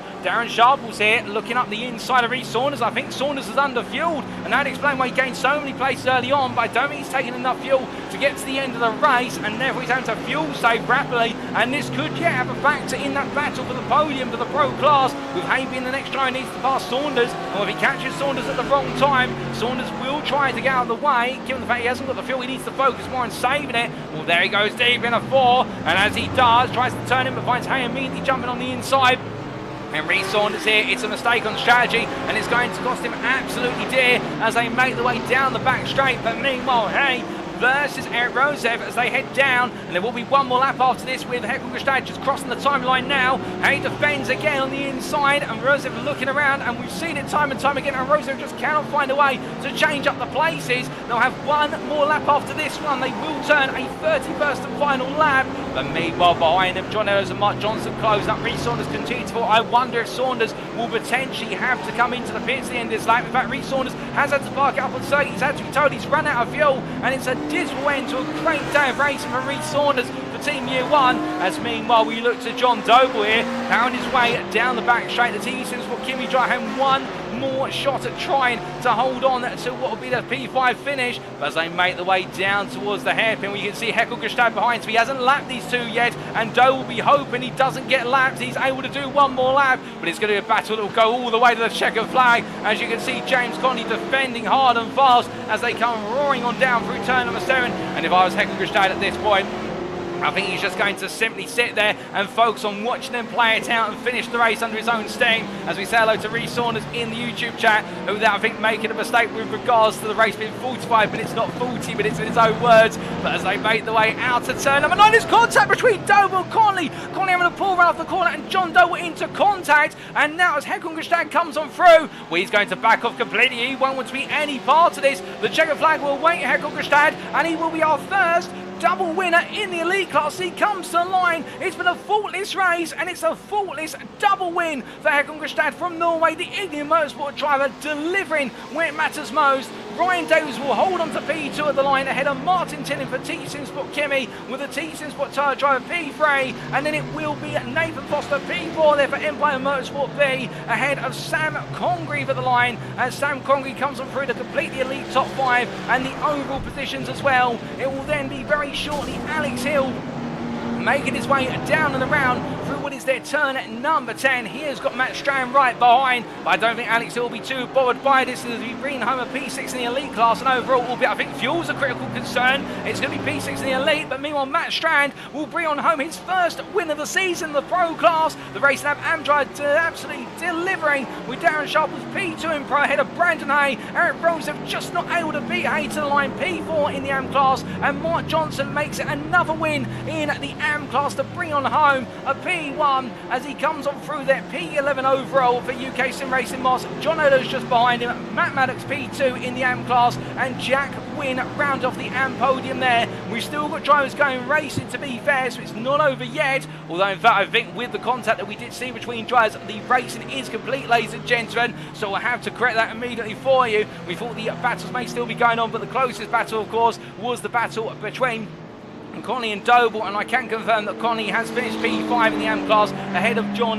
Doble, and I think Doble given the place back after their altercation. But what a race in the end. It took some time after what was a very feisty opening 5 laps. It calmed down, and then strategy played a big factor, and we got to see some brilliant battling. But goodness me, one in particular between Brandon Hay, who takes his first pro podium of the season, and holding off Eric Rose in the end by 7/100ths at the timeline, and was immediately behind Darren Sharples, and I think Sharples was critical on fuel. I think Brandon Hay will be absolutely ecstatic with this performance today, and Matt Strand as well. Bringing on home his maiden win in the pro class. The Racing Lab AM driver he picked up where Eric Rose ever left off, but the key thing for the 69 driver from Norway is absolutely delivered where it's mattered most, and he's been in the right place at the right time to capitalise when it's gone wrong for others. And meanwhile, Mark Johnson, another win to his name in the AM class, and with that, it will mean now that championship campaign will be going his way, with Daniel Pays losing out, and the lead will go to Johnson with 2 rounds to go, and that's exactly where he'll want it to be when we head to Watkins Glen next week at a circuit that should definitely favour the Mercedes. But as all of our drivers make the way into the pit lane, it's time for us to take a look at those race results subject to any stewards' inquiries, and here they are. After 45 minutes racing in round number 6 of the UKSimRacing GT3 League Season 10, as brought to you on the iRacing simulator platform, the Okayama International Circuit today, Håkon Grebstad taking the overall win there for Ignium Motorsport by 7.1 seconds over Ryan Davies. The TUSimSport Kimi driver fended off the TUSimSport Corporate driver to the line, with Martin Tillin finishing only what was in the end 3.5 tenths back, and then what was Nathan Foster just behind the trio who made up the elite podium. Nathan Foster in a quiet race for Empire Motorsport B, but he won't mind a quiet race if it means he's finished inside the top 5 of the elite class, with Sam Congreve P5 there in a similar situation for Empire Motorsport A. Matt Strand bringing home his maiden win in the pro class there, P6 overall for Racing Lab AM, what was 21.2 seconds off of In fact, 20 seconds, we should say, there off of the top 5, but still, he'll be happy with the result. And what matters most to him is championship points, ahead of Alex Hill, P7 for UKSimSport, with the elite driver splitting the pro podium. And indeed, Darren Sharp was P2 in the pro class. A great result, and that will inch him closer to the top of the standings. And the Audi driver could yet be a major contender with 2 rounds remaining. Fellow privateer Brandon Hay for Newbridge Esports rounds off the pro podium, P9 there. The pro podium consisting of Strand, Sharples and Hay, with a defence to be remembered. Holding off Eric Rosef lap after lap on the second stint, and the privateer there in the McLaren MP4 12C only able to bring home a P4 in the ending class, P10 overall. Best of the rest, Mark Johnson, your AM winner for UKSimRacing Moss, finishing right behind that battle, only what was 3 tenths behind in P11 there, and ahead of John Eddowes with the TE-Simsport Kimi driver splitting the AM podium, which was rounded off by Matt Maddox by BDM Racing, ahead of Westy Racing's Jack Wynn, who takes home a superb podium and his first podium of the season there in the AM class. And I believe the same as well for Matt Maddox, who finished P2 in the class, so it's his maiden podium. That's all of our podium finishes covered overall across all 3 classes. And as we continue to look on through, we can see there Steinar Sani and Tos Aspau completing all the drivers who completed the race on the lead lap. And that's our top 16. And then the first our drivers to finish a lap down at James Connolly, P17, ahead of John Doble. And as we continue our way on down the order, also Thomas Barger, Simon Andre Livingston, who completed your top 20, ahead of Casper Brotner, Marvin Cruz P22, Paul Robson P23 for CHR Motorsport, in a difficult day for Robson. TE-Simsport Towers, Frank Klein at P24, Rob Armstrong P25 there for UKSimRacing Hunt after a couple of early spins. Satinder Dinsa, he may have finished a lap down, but he stayed in it all the way to the very end. Reece Saunders with that late retirement, but he'll be classified as finishing 2 laps down there, having run out of fuel. The priority P27 on his debut, and then Daniel Pays P28 there for Old Dudes in Cars, 2 laps down. After that late instance, saw him go toward turn number 2, and he had to be towed to the pits.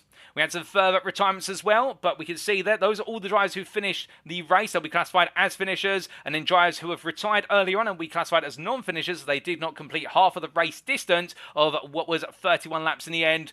Peter Cox there, retiring with 18 laps to go for UKSimRacing Moss. David Larson, 19 laps from the end for Symphony Esports White. Carl McGirt, P31 for Racing Forces. Joe Newman there for Empire Motorsport A. Billy Bob Ray for Empire Motorsport B after his open lap incident. Very unfortunate there for the Empire Motorsport driver. And Oyvind Breivik for Racing Lab AM. But 34 starters, and we saw a grand total of what was 26 finishers on circuit, 28 classified as finishers. It was a difficult race at Okayama, and as we come onto the individual class positions now, starting with the elites.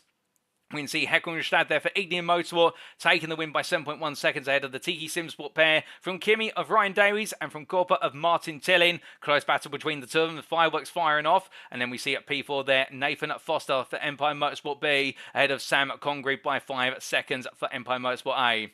Alex Hill and John Eddowes there, finishing on the lead lap as well in difficult races for the pair from UKSimSport, with the UKSimSport Kimi driver just not making headway after a difficult start, having to take evasive action with the incidents in the midfield. And then finishing 2 laps down up Reece Saunders, the privateer, ahead of the retirees of Carl McGirt for Racing Forces and Joe Newman for Empire Motorsport A. And as we come onto the pro class, we can see here Matt Strand for Racing Lab AM taking the win by 3.4 seconds in the end, and a deserved win ahead of the privateer of Darren Sharples, whose P2 puts him right back up there in the standings. And Brandon Hay, they're picking up his first podium and only holding off Eric Rosef by near what was 700th, if that, at the finish line.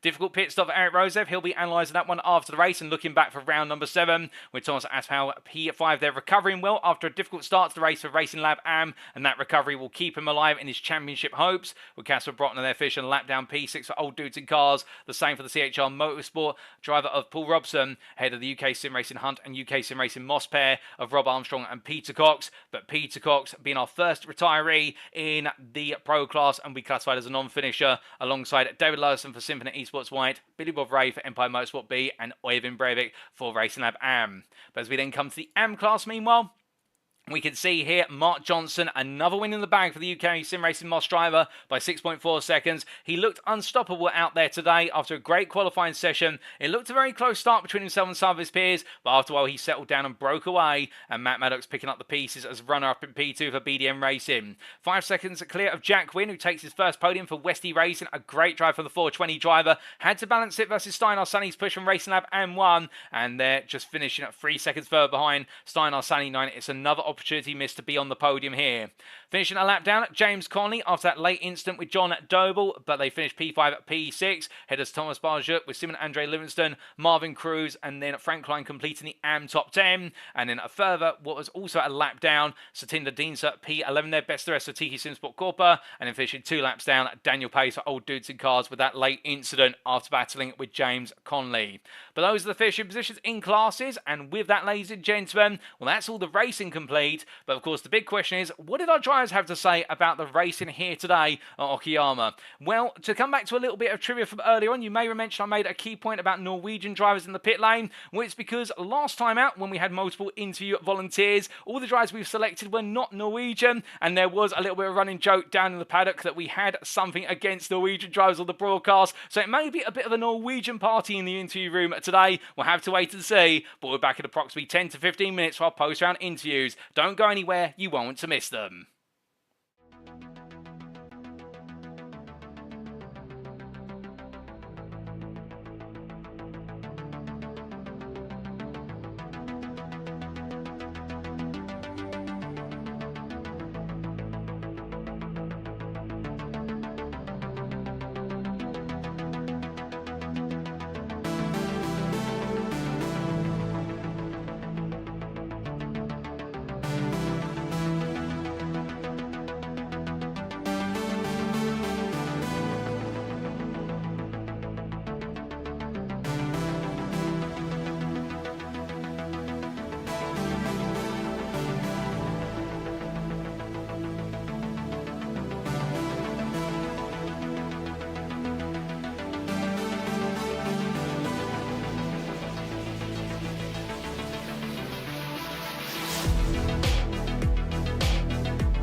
Alrighty, ladies and gentlemen, without further ado, it is time for our post-round interviews with our selected drivers. Now today we've had a variety of volunteers, but we've lived up to our promise that we made to the drivers down the paddock last week, which is you are going to get a Norwegian-centric interview room today. And well, what better way to start off than with our race winner overall and in the elite class, and the first elite driver to pick up more than one win this season, Håkon Grebstad from Motorsport, after which we'll then have a trio of pros. Start off with Racing Lab AM's Matt Strand, who picked up his first win of the season today, and then we'll be coming on to Thomas Aspau, one of the major championship contenders inside the top 5 of Racing Lab AM, but the problem was it all went wrong in the opening laps, and from there he had to make the recovery drive, and we'll hear his story. And then we're going to come to the Briton of Brandon Hay, the privateer from Newbridge Esports, who made a solid and stoic defence to bring home his first podium in the pro class.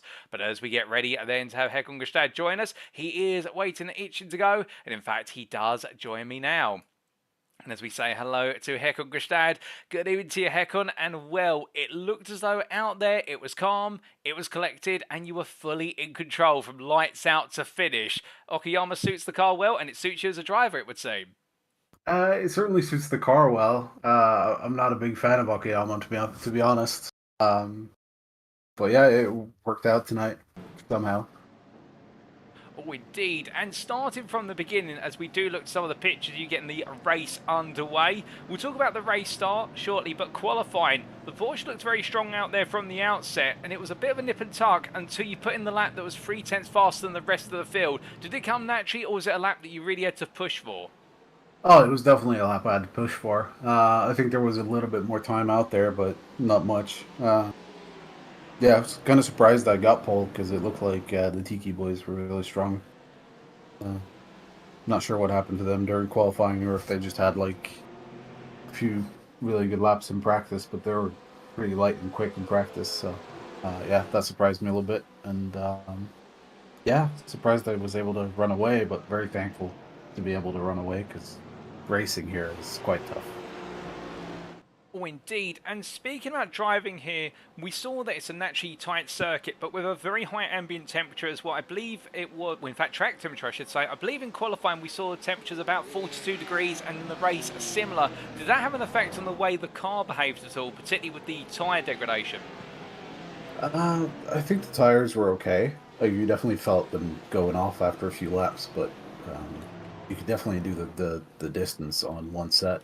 I ended up taking lefts just because why not when they're free, right? And a lot of sweeping left corners here, so that definitely helped. Probably a couple, 2 or 3 tenths for a couple laps after the pit stop.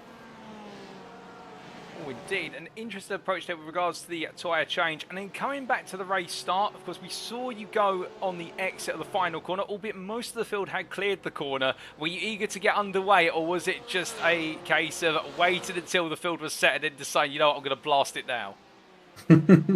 Well, I wanted to kind of get as big of a gap as I could and try and break away because yeah, I really didn't want to have to fight too hard around here because it's like I said, it's really tough, and it can usually end in tears. Well, a nailed start, and from that point onwards, you never look back. And of course, we spoke a little bit about the strategy only moments ago. Were you concerned at all about the fact with your pit stop you may have ended up in traffic if you picked it at the wrong time?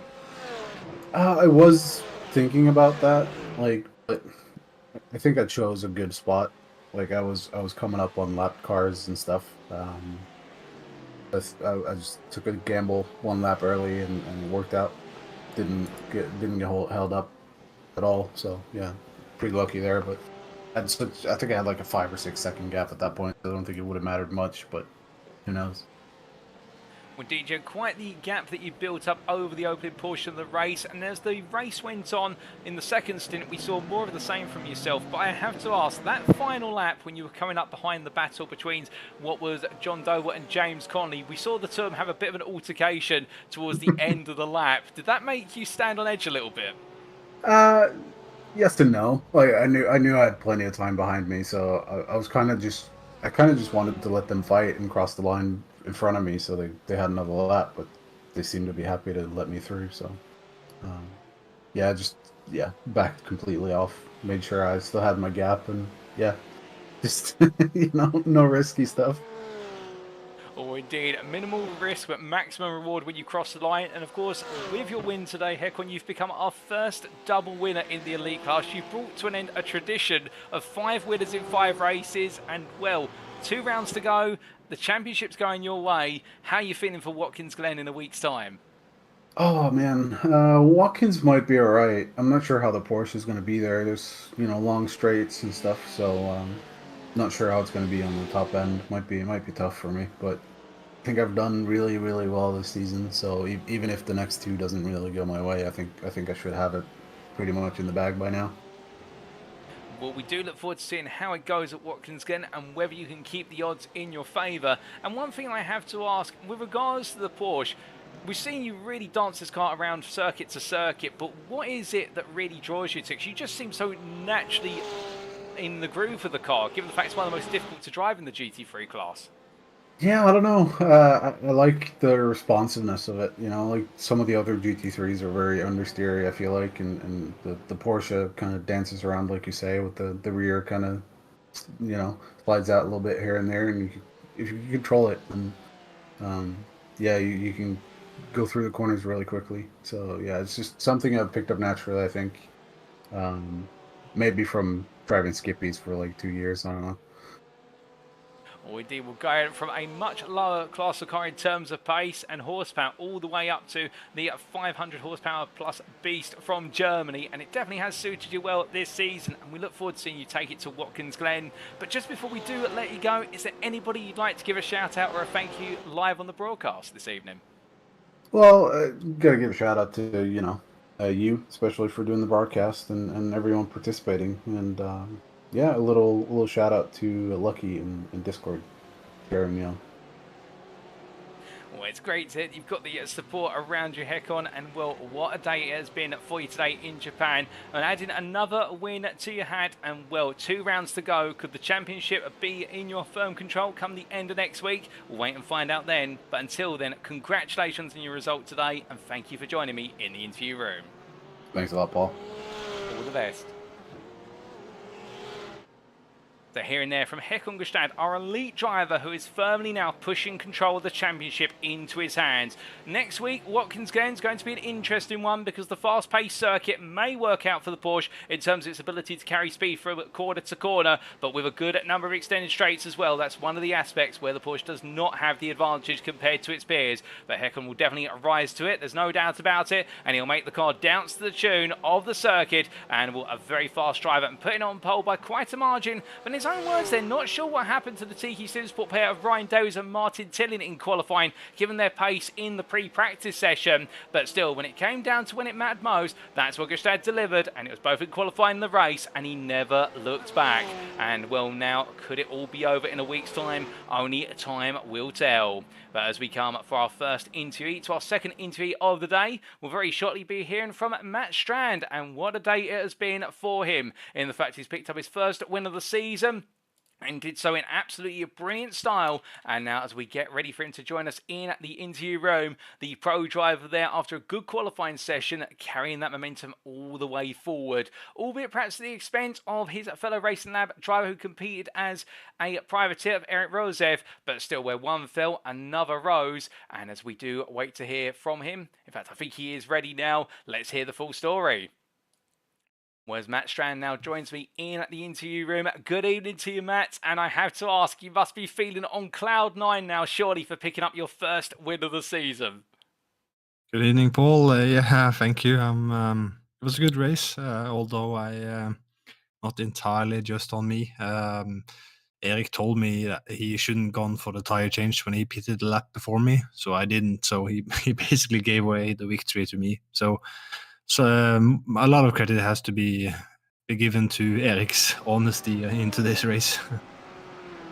Well, credit where it's due to Eric, of course, with the strategic mistake which cost him the win. But at the same time, you've got to be in the right place at the right time to capitalise on the misfortune of others. But let's focus a little bit on qualifying as well. It wasn't as though you didn't have the pace here. P8 overall in qualifying, class 4th place. Looked tough out there, and it looked very close between yourself and your peers for those front rows of the grid. Yeah, I've been practicing, actually putting in some time practice on this track. Suits the Audi well, since you don't have to use the 6th gear, so it doesn't rely on top end that much. So I really like the track. I see it's not very popular with other drivers, but the Audi felt great. It was good consistency, I think, in the first laps as well. Me and Eric were pulling in almost similar laps, good consistency, and also think Peter Cox felt behind. So yeah, it was a nice race. This was good qualifying with all 3 Racing Lab drivers on P1, 2, and 3. That was nice. Oh, indeed. And then coming up from qualifying to the race, of course, the conditions here being very hot on circuit, and we know the Audi can be very sensitive on that rear end at the best of times. Was that a concern at all when you went into the race? Nah, not really actually, because I've been driving on IMSA, and actually it's hotter on IMSA, so actually it felt less loose driving here than it has been in IMSA. So car felt great. I didn't feel it was sliding.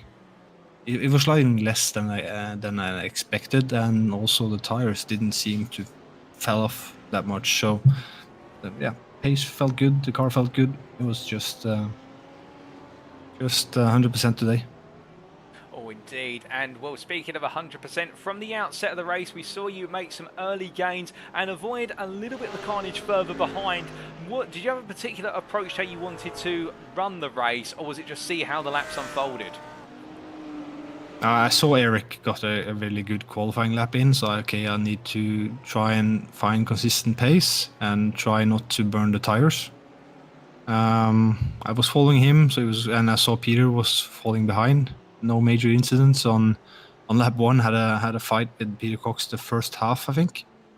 I was trying to hold on to that position, So yeah, once Eric told me about the strategic error he did, then I was pretty confident that it would be fairly straightforward race to the end after the pit. Almost definitely, and in the second stint we saw things calm down to a degree and constantly holding what was a 3 to 4 second gap over your closest rival Darren Sharples, also in the Audi. At that point in the race, what keeps your attention, given you're lonely on circuit, your rival's not too close behind, but what stops you from potentially making a mistake? I was very concerned about traffic. We were catching a couple of one AM driver, I think, and I saw the delta, and I had one elite driver in between, and then an AM driver, and I saw the delta to Darren start falling, and it was over 10 minutes left. So, and it's not easy to overtake on this track. So, but I asked the AM driver if he could let us through, and he did. So, thank you for that. And then I think on the last lap, I think the lead driver in front of me ran out of fuel. So I was a bit unsure what he was doing because he was driving very, very slowly. And we had a couple of moments where I was unsure if he was letting me through or what he was doing. But fortunately, no touch and it was all good. Well, it's good to hear that those concerns and those worries didn't materialise into anything serious and you're able to bring it on home, the winner for the first time this season in the Pro class. And well, with a win today, championship momentum is coming your way, and in the battle to be third in the Pro class, you're now in P4, only 3 points behind teammate Tos Aspaug, and we head to Watkins Glen in a week's time. How are you feeling for the US circuit? I haven't driven Watkins Glen actually, but both Watkins Glen and especially Daytona concerns me with regards to top end on my car. But yeah, I just need to try to drive the car as fast as I can, and then things can happen as they did in Road America. So where I got P2, a bit of surprise. So I think I just have to try and do my best, and I can't do anything about the top end. So both tracks, Watkins Glen looks a lot of fun, and Daytona I have driven a lot. I like that as well. So it's gonna be. I'm looking forward to both. Well, glad to hear your excitement and enthusiasm for the final 2 rounds of the season, Matt, and will may things go your way in a week's time at New York. But just before we let you go, is there anybody you'd like to give a shout out or a thank you to live on the broadcast this evening? Well, of course, I have to thank Erik Roseth for his honesty, telling me that don't change the tires, because I probably would have changed them if he didn't tell me. So he basically gave away could have given away the victory today. And the Racing Lab team members, who is always good company and keeps you motivated, and just a great bunch of guys to train with.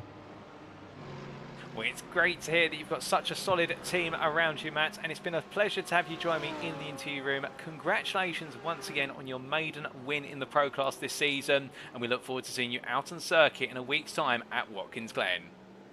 Thank you, Paul. Have a great evening. You too.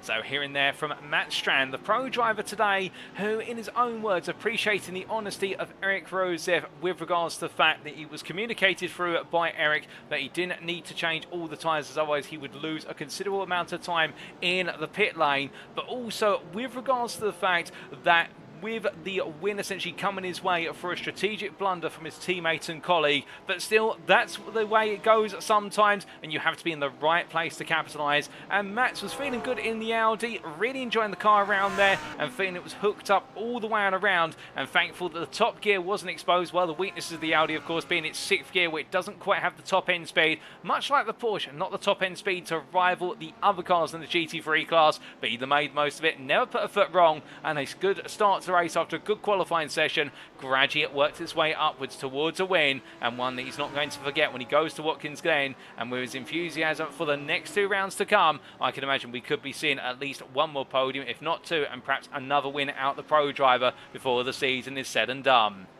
As we come on to our next interview, ladies and gentlemen, we've spoken to our first pro driver in the interview group, but what about our second one now, also from Racing Lab AM, and it is Thomas Aspaug, and very shortly we'll be hearing from him and his perspective on what has been a difficult day of racing. After a great qualifying session, it quickly went the wrong way after some contact early on between himself and Peter Cox into turn number 5, and we'll hear the story and more from him as he joins me now in the interview room.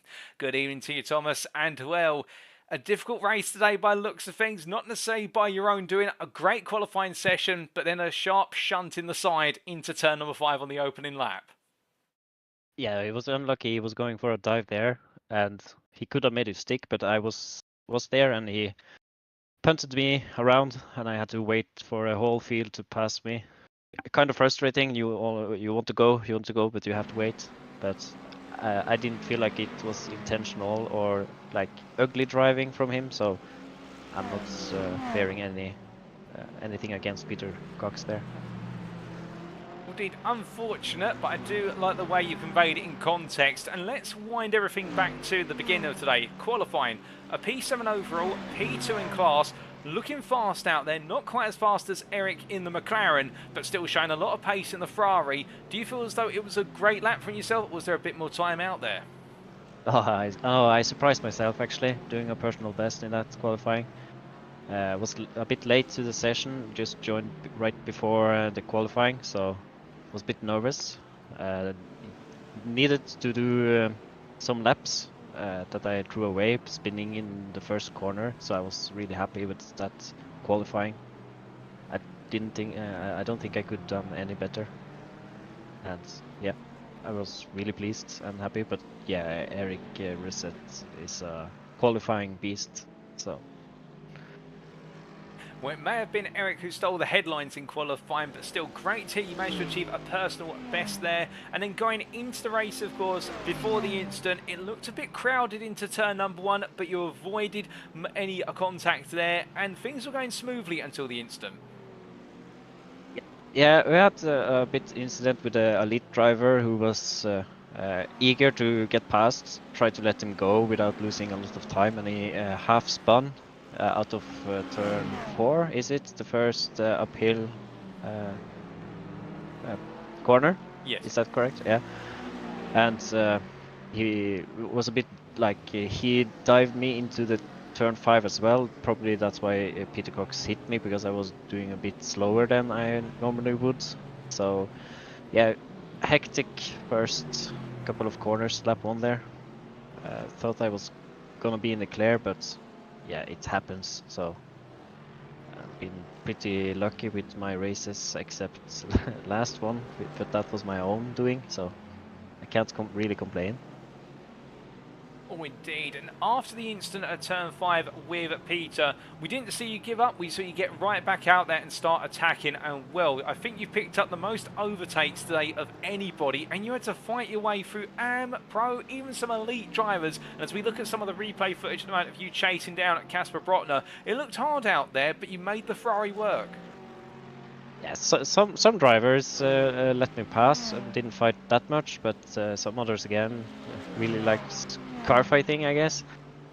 But I feel like I got the Ferrari to work. I kind of like the Ferrari. It feels like decent on every track. Perhaps not the best, but always a good choice. But I think I knew it was going to be a bit weak here, so I was surprised it went so good that it my word is stuck in here. P5, I think.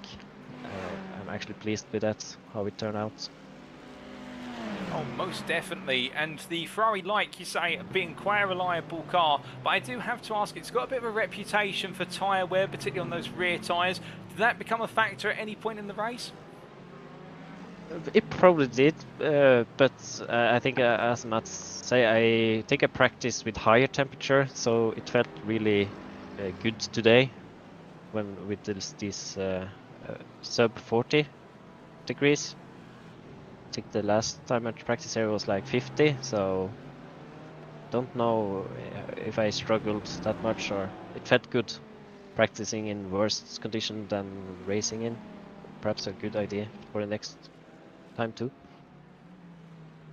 Oh, indeed, quite a smart approach there. Practice for harder conditions and then you're ready for the worst case scenario. But coming back to your strategy, we saw you coming around the midpoint of the race, much like many a driver there. Was it just because the fuel tank was running low, or did you decide to try and go as long as possible? No, I went as long as possible. I have to go in there at that point.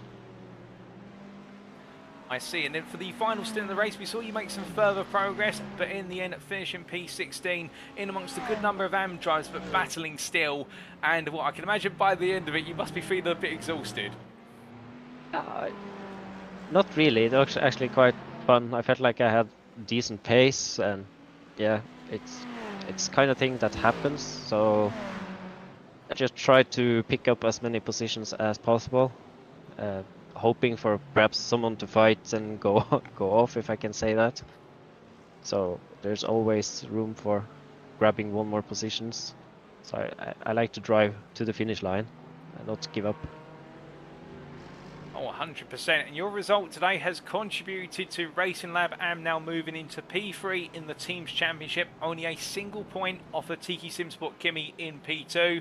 And with regards to your own championship, now running in what is P3 in the Pro class, 7 points off of the top two, but it's still wide open. How are you feeling with 2 rounds to go and Watkins Glen next on the cards? Oh, I'm feeling happy for Watkins Glen, but I'm actually sadly missing Daytona. So this, I don't think I have much to fight for in the championship, but perhaps some of them can have bad races too. So never say never. I will just focus to try to win Watkins and just see what happens. Well, Thomas, we do look forward to seeing you out on circuit at Watkins Glen in a week's time. But just before we let you go, is there anybody you'd like to give a shout out or a thank you to live on the broadcast this evening? Yeah, of course I have to give a shout out to my beautiful girlfriend who let me use my time evening doing this. So I hope I can show her that I appreciate her for doing it and I can do a bit more practice. So yeah, big shout out to her and of course my team. That we always push each other and learn from each other. And of course you doing these broadcasts. Really amazed what you can do alone here. That's very kind of you to say. And well, if your girlfriend's tuning in at the moment, I'm sure she'll appreciate the shout out, given the fact giving you the time to practice. And it's great to hear you've got such the support of not just your close friends, but also your teammates in the paddock. And well, with that, we do look forward to seeing you out on circuit in a week's time. But until then, congratulations on your recovery drive today. Sorry it couldn't have been what could have been, but still plenty more to go in the US in round 7. Yeah, for sure. Thank you. Have a great evening. Yeah, you too. So hearing there from Thomas Aspau, the pro driver from Racing Lab AM. A difficult day today, but still not one to give up, as he did mention himself there, in the fact that in it all the way to the end, having started P7 on the grid and very feisty through the first couple of corners, but emerging unscathed, for it all to go wrong at turn number 5. And what I can definitely tell you already, Thomas and Peter Cox have been speaking about the incident down in the paddock, and there's no upset or anything on those lines. They've cleared the air, and that's what it's all about, of course. When things go wrong, drivers putting their hands up and talking it all through, and that's what we love to see at UKSimRacing. But we also love to see there is his spirit and not being dominated by the incident at all, just getting his head back down, fighting his way up through the order. And whilst it was only P16 overall and a class P5, like he said himself, you never know if a driver may fall off the circuit at the very end. You've got to be there to the final checkered flag, because you may just end up picking up a surprise result, and that P5 has definitely aided the aspirations of Racing Lab AM, if not his own aspirations in the Pro Championship. And it'll be interesting to see whether he can make the Ferrari fly at Watkins Glen in a week's time and turn things around and perhaps be on the podium, if not take the win in the US of A. But with that, ladies and gentlemen, we now come to our final interview of today, and it is Brandon Hay from the Pro class. And well, he's been waiting a long time, but he is almost ready now to join us. And as we get ready to hear from the privateer, it's going to be interesting to hear his perspective on what was an absolutely tooth and nail battle as he joins me now in the interview room. And Brandon, let me say firstly, congratulations on your maiden podium of the season. You had to earn it the hard way. How do you feel about becoming P3 in the Pro class today? Absolutely over the moon, Paul. I mean, it was really tough. Eric was just piling on the pressure lap after lap after lap. And I think I owe it more to the track than myself with how hard it is to overtake around Okayama. But yeah, I mean, I'm really happy to finally get a podium this season after the struggles at Nürburgring, and I just haven't really gelled with this car at all, and I was even struggling on the way in. But yeah, really happy to get a podium today. Oh, indeed, and he had to go about it the hard way at Okayama, which isn't the easiest thing, given qualifying P19 overall, a Class P8. Was qualifying a bit of a difficult session, or was that where you expected to be? I had quicker pace in practice than I did in qualifying. I just couldn't really hook the lap up, so I knew I had work to do going into a race, so I just tried to take as many opportunities as I could at the start, and then settled into a rhythm. But yeah, qualifying was a little bit difficult. I just couldn't really link the lap together, and I think my fastest lap in practice was 3 times quicker than my quali lap, so I was a bit disappointed, but made up for it in the end, I guess. Well, it was a difficult qualifying session, but you started to make some progress early on in the race. Was there a particular way you wanted to approach that opening stint? Because we did see quite a few instances, you making your way past them and thankfully not picking up any damage on the car, but it looked as though you had to play it safe. Yeah, I mean, on a track as narrow as Okayama, and there's not a lot of room for error with plenty of gravel and grass on the outside, it's one of them tracks really you've just always got to be looking really all the way around that apex in case there is a car in the middle of the road. But yeah, I mean, it was just trying to keep visibility on what's going on ahead whilst making up those positions. But yeah, I mean, just trying to stay out of trouble was my main attitude going into the first stint. That's all I really wanted to do, was just keep my nose clean and try and make up as many positions as I could so that I could be there in the pro fight. But yeah, I think the main what am I trying to say here? The main attitude just going into that opening stint was just to keep it clean. And indeed you did, and after coming out the pit lane you found yourself ahead of Eric Rosev in P3 in the Pro class. Darren Sharp was just a couple of seconds up the road, and then the fight was on for the best part of what was, if my maths is correct, approximately 11 laps. Yeah, I made 2 decent mistakes on my in lap, which put me behind Darren. It was still a little tight on the exit, but yeah, I mean, it was really tough fight. It was just every time I was gaining a little bit in the first 2 corners, and then I think the mid-engine traction of the McLaren was just beating me everywhere else. But the only place he could really get close was on the back straight, and again, as I was saying at the start, sort of owe it to the track with how difficult it is to overtake. It's very stop-start, so that's the main opportunity, and I just know that if you can keep it to the inside with the bank of the corner, there's really not much chance for someone to go around the outside, as I learned earlier in the race trying it. But yeah, I mean, Eric put up a really good fight, and I really enjoyed it. Yeah, it was probably one of my hardest defensive performances, but I'm really happy with how I drove and really happy with the battle with Eric, so yeah. Well, indeed, it was a superb battle from here in the commentary booth, I can tell you that, and loved every moment of it. I think plenty of people tuning in absolutely loved it as well. One of the moments of the season, without question. But I also do have to ask, with this circuit being so corner-centric, and the BMW having a bit of a reputation for some innate understeer, what was it like in managing the car, particularly as the race went on and that tyre wear started to increase? Well, it was okay. I mean, like I said, on the in lap, I had a few moments in well, it was in 2 varying corners. You have the quick turn 3 where I sort of dropped the back end just sort of fell away, and then coming out of the last sector, one of the hairpins, it just sort of really bogged down and didn't want to accelerate. It was strange, but for the most part, the tyres were okay. It was just struggling out the hairpins for traction really. Understeer wasn't really that big of a fact. I was pretty happy with how the car was turning in, but yeah, it was more struggling for grip at the rear really throughout the race. Well, you managed to keep it all together all the way through to the end, and at the line it seems though you'd caught up to Darren Sharples as well, the gap being only a couple of tenths, as we do see the replay footage there of you going sideways through turn number 2 and catching it just in time.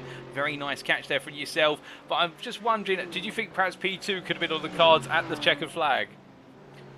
Yeah, I don't really know what happened. It was at the start of a lap, it was something like 2.5 seconds, maybe. I don't know whether Darren made a mistake or was trying to take it easy on my last lap or something, but yeah, I mean, it could have been, but it was just unfortunate timing. Maybe if it was a little earlier in the lap and not in the really stop-start last sector that we got caught up with, all three of us.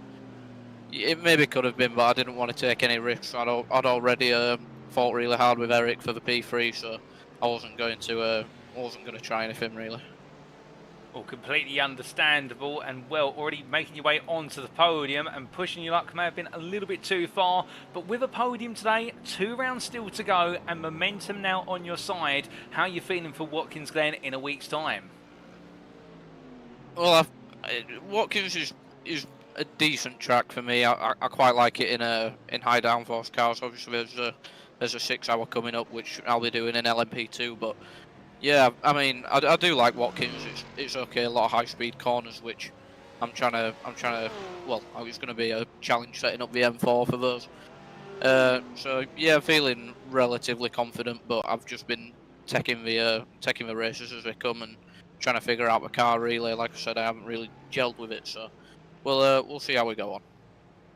Well, I do look forward to seeing how you get on in a week's time at Watkins Glen. But just before we do let you go, Brandon, is there anybody you'd like to give a shout out or a thank you to live on the broadcast this evening? My girlfriend, who's always so supportive of the racing, and yeah, she's amazing. I got LJ from Newbridge Sports, who was keeping me updated what was going on, keeping an eye on the stream, seeing what was going on ahead, and yeah, thank him for that and his motivation to keep me in front of Eric. And yeah, the Newbridge Sports boys always supportive, and I'll shout out VRS for my decent setup, I guess. Well, Brandon, it's great to hear the Newbridge Esports team are all behind you and you fly the colours with pride. I can definitely tell you that, as I can see a number of them in the YouTube chat, including LJ Speed. But with that, congratulations once again on your 3rd place today, your maiden podium, and we do look forward to seeing you at Watkins Glen in a week's time.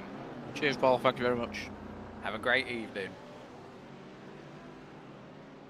So hearing there from Brandon Hay, and as we've just seen the pictures there on the replay when he came out the pit lane with Eric Rosev literally just behind as he went into turn 1 on pit lane exit, I think that summarises how the race went down today. Fine margins, and Eric Rosev's mistake gave Hay the opportunity to come on through to take his 1st podium of the season. But he had to earn it the hard way in terms of coming through the field after a difficult qualifying session, with the pace not being in qualifying compared to practice, and in return using the circuit's narrow width, plus also his growing knowledge of the BMW M4 that he's getting to terms with little by little to find a way to hold off the fast charging McLaren behind. It all came down to a limited number of corners and that run on the inside of the back straight, but take it where you can. That's what it's all about, batting here at Okayama, making the most of the circuit's width, and Brandon Hay with that result now moving into the top 5 of the Pro Championship as well. And well, he's looking forward to Watkins Glen, and we look forward to seeing how he gets on there, because he could definitely right now be a late contender to make a charge for a top 3 in the championship when the final curtain falls in 2 weeks' time at Daytona. But we'll have to wait to see how it plays out in practice. But with that, ladies and gentlemen, that concludes our post-round interviews with our selected drivers. And we say thank you once again to Brendan Hay just now, the privateer in the number 96 from the Pro class. We also heard from earlier Thomas Aspau from Racing Lab AM in the number 26, alongside his teammate of Matt Strand in the number 69, both pro drivers. And our first interview, of course, who could forget him, the elite class driver from Indian Motorsport of Håkon Grebstad in the 37. Thank you to all of them and congratulations on their performances today. And we look forward to seeing them out of the circuit next week. But with that, we've concluded our interviews, and it's now time for us to give you an update on the championship standings with 2 rounds to go. And as we we look to these standings, we must remind you that these are provisional, subject to any stewards' inquiries from round number 6. But starting with the Elite Drivers' Championship, it is Håkon Grebstad who leads the way now by an advantage that has grown out to what is their 16 points for Ignium Motorsport over Sam Congreve for Empire Motorsport A. The double win now really seeing this championship go the way of the Ignium Motorsport driver, and if he brings on home a great result next week, then this championship will be in the bag around early. Sam Congreve's task will be to stop him, or will he need to focus more on holding to P2 with Nathan Foster in P3 for Empire Motorsport B leading the chase and only 6 points clear of Nick Wren, who was not in attendance today. Martin Tilley in P5 there, bringing home another strong result for Tiki Simsport Corporate behind his teammate in the championship, but the gap between them now down to 6 points, and will he make the jump into P4 next time out? And then Ryan Davies from Tiki Simsport Kimmy also having a great result. The two of them, Tilley and Davies, battling hard here and still close in the championship, 4 points between them. Alexander Hill, or Xander Hill there, P7 for Tiki Simsport, 114 points. A difficult day today compared to his peers, but still ahead of John Eddowes there by 4 points for Tiki Simsport Kimmy, and then Darren and Mark Davison completing the top 10 for Racing Forces and UKSimRacing Hunt. But you can see the gap right now in the run to P5 between P5 and P10 only standing at 24 points. It's wide open, and whilst at the very top the championship may be closing out around early potentially, it's all scores on doors for the remainder of the drivers and any places possible. Best of the rest, Travis Wallace in P11 for Tiki Simsport Tour, not here today, but with 90 points to his name. If he's back next week at Watkins Glen, he can still play a factor. And then we do have a sizable gap of which 24 points to Philip Schwerker, ahead of Joe Newman for Empire Motorsport A, only behind based on result countback, with Jacko Taylor and Carl McGurk completing your top 15. It's Infinite Eastport White, Sharp and Hitchin ahead of Alvaro Marinero, Darren Flanagan P18, Reece Saunders P19 on his debut, getting some key points on the board despite the strategic error, and Cy Anty and Austin William Campbell who complete your elite standings. We then come to the Pro Class, and in the Pro Class, the story here a little bit different, in the fact that Peter Cox, with what was a difficult day today, not picking up points and therefore holding on to the lead, but we can see Darren Sharp was conversely moving into P2. The key thing here being now that Peter Cox has been giving himself a lifeline, with Nathan Scott not in attendance today, and therefore it's Sharples and Tos Aspau who will be on the charge, and Matt Strand as well, and it is a belligerent of which 3 drivers there of Sharples, Aspau and Strand, the privateer and the 2 Racing Lab AM drivers who want to hunt down the UKSimRacing Moss driver at Watkins Glen to take things to the wire at Daytona. Brandon Hay in P5 on 126 points. His podium today giving him an opportunity to try and target a top 3 finish come the end of the season, but it's definitely going to be an uphill battle that he'll look to rise to, with Empire Motorsport B's Nathan J. Scott falling out of the top 5 with his non-attendance here, but you can imagine if he's back for the final 2 rounds, he'll surge back up in the points as best as he can, with what is currently a 9-point advantage over David Larson, with things not going the way today for the Symphony Esports white driver, and nor do they go for Richard Jones, who was not out on circuit. Ivan Breivik P9 for Racing Lab AM, who, with the early retirement, staying down the order at the bottom end of the top 10. 4 points clear of Rob Armstrong, who completes the top 10 for UKSimRacing Hunt. And then best of the rest there, Casper Brotner, PLM for Old Dudes in Cars, still picking up critical points and moving closer to a top 10 finish. He's only outside the top 10 based on result countback. 2 points behind him, James Rankin, not in attendance today, and indeed the CHR Motorsport pair of Rankin and Robson stayed together, but the thing is, we didn't see them out on circuit together today, with only Paul Robson out there, and a difficult day for Paul Robson, but he kept it together where he could, and got himself some critical points to move into P13, ahead of Ollie Pimley, with Eric Roseff completing your top 15, with that strategic error costing him very dear, and then we do see Tony D. Hobbs, Billy Bob Ray, Darren Fellows, and Daniel Merchant completing your pro standings. But as we then come to the AM class, meanwhile, in the AMs, the complexion at the top is a 4-point delta. Mark Johnson now leads with a 4-point advantage over Daniel Pays, with Johnson making it another win and Daniel Pays having a day not to remember, but the UKSimRacing Moss driver will know that the lead could only be temporary and it could swing the other way in the penultimate round. For the Old Dudes in Cars driver Pays, he'll need to bounce back next time if he wants the opportunity to take the championship, as he has a 12-point advantage over John Doble, but the Tiki Simsport Kimmy driver is approaching fast. 2 points behind him, Matt Maddox of BDM Racing,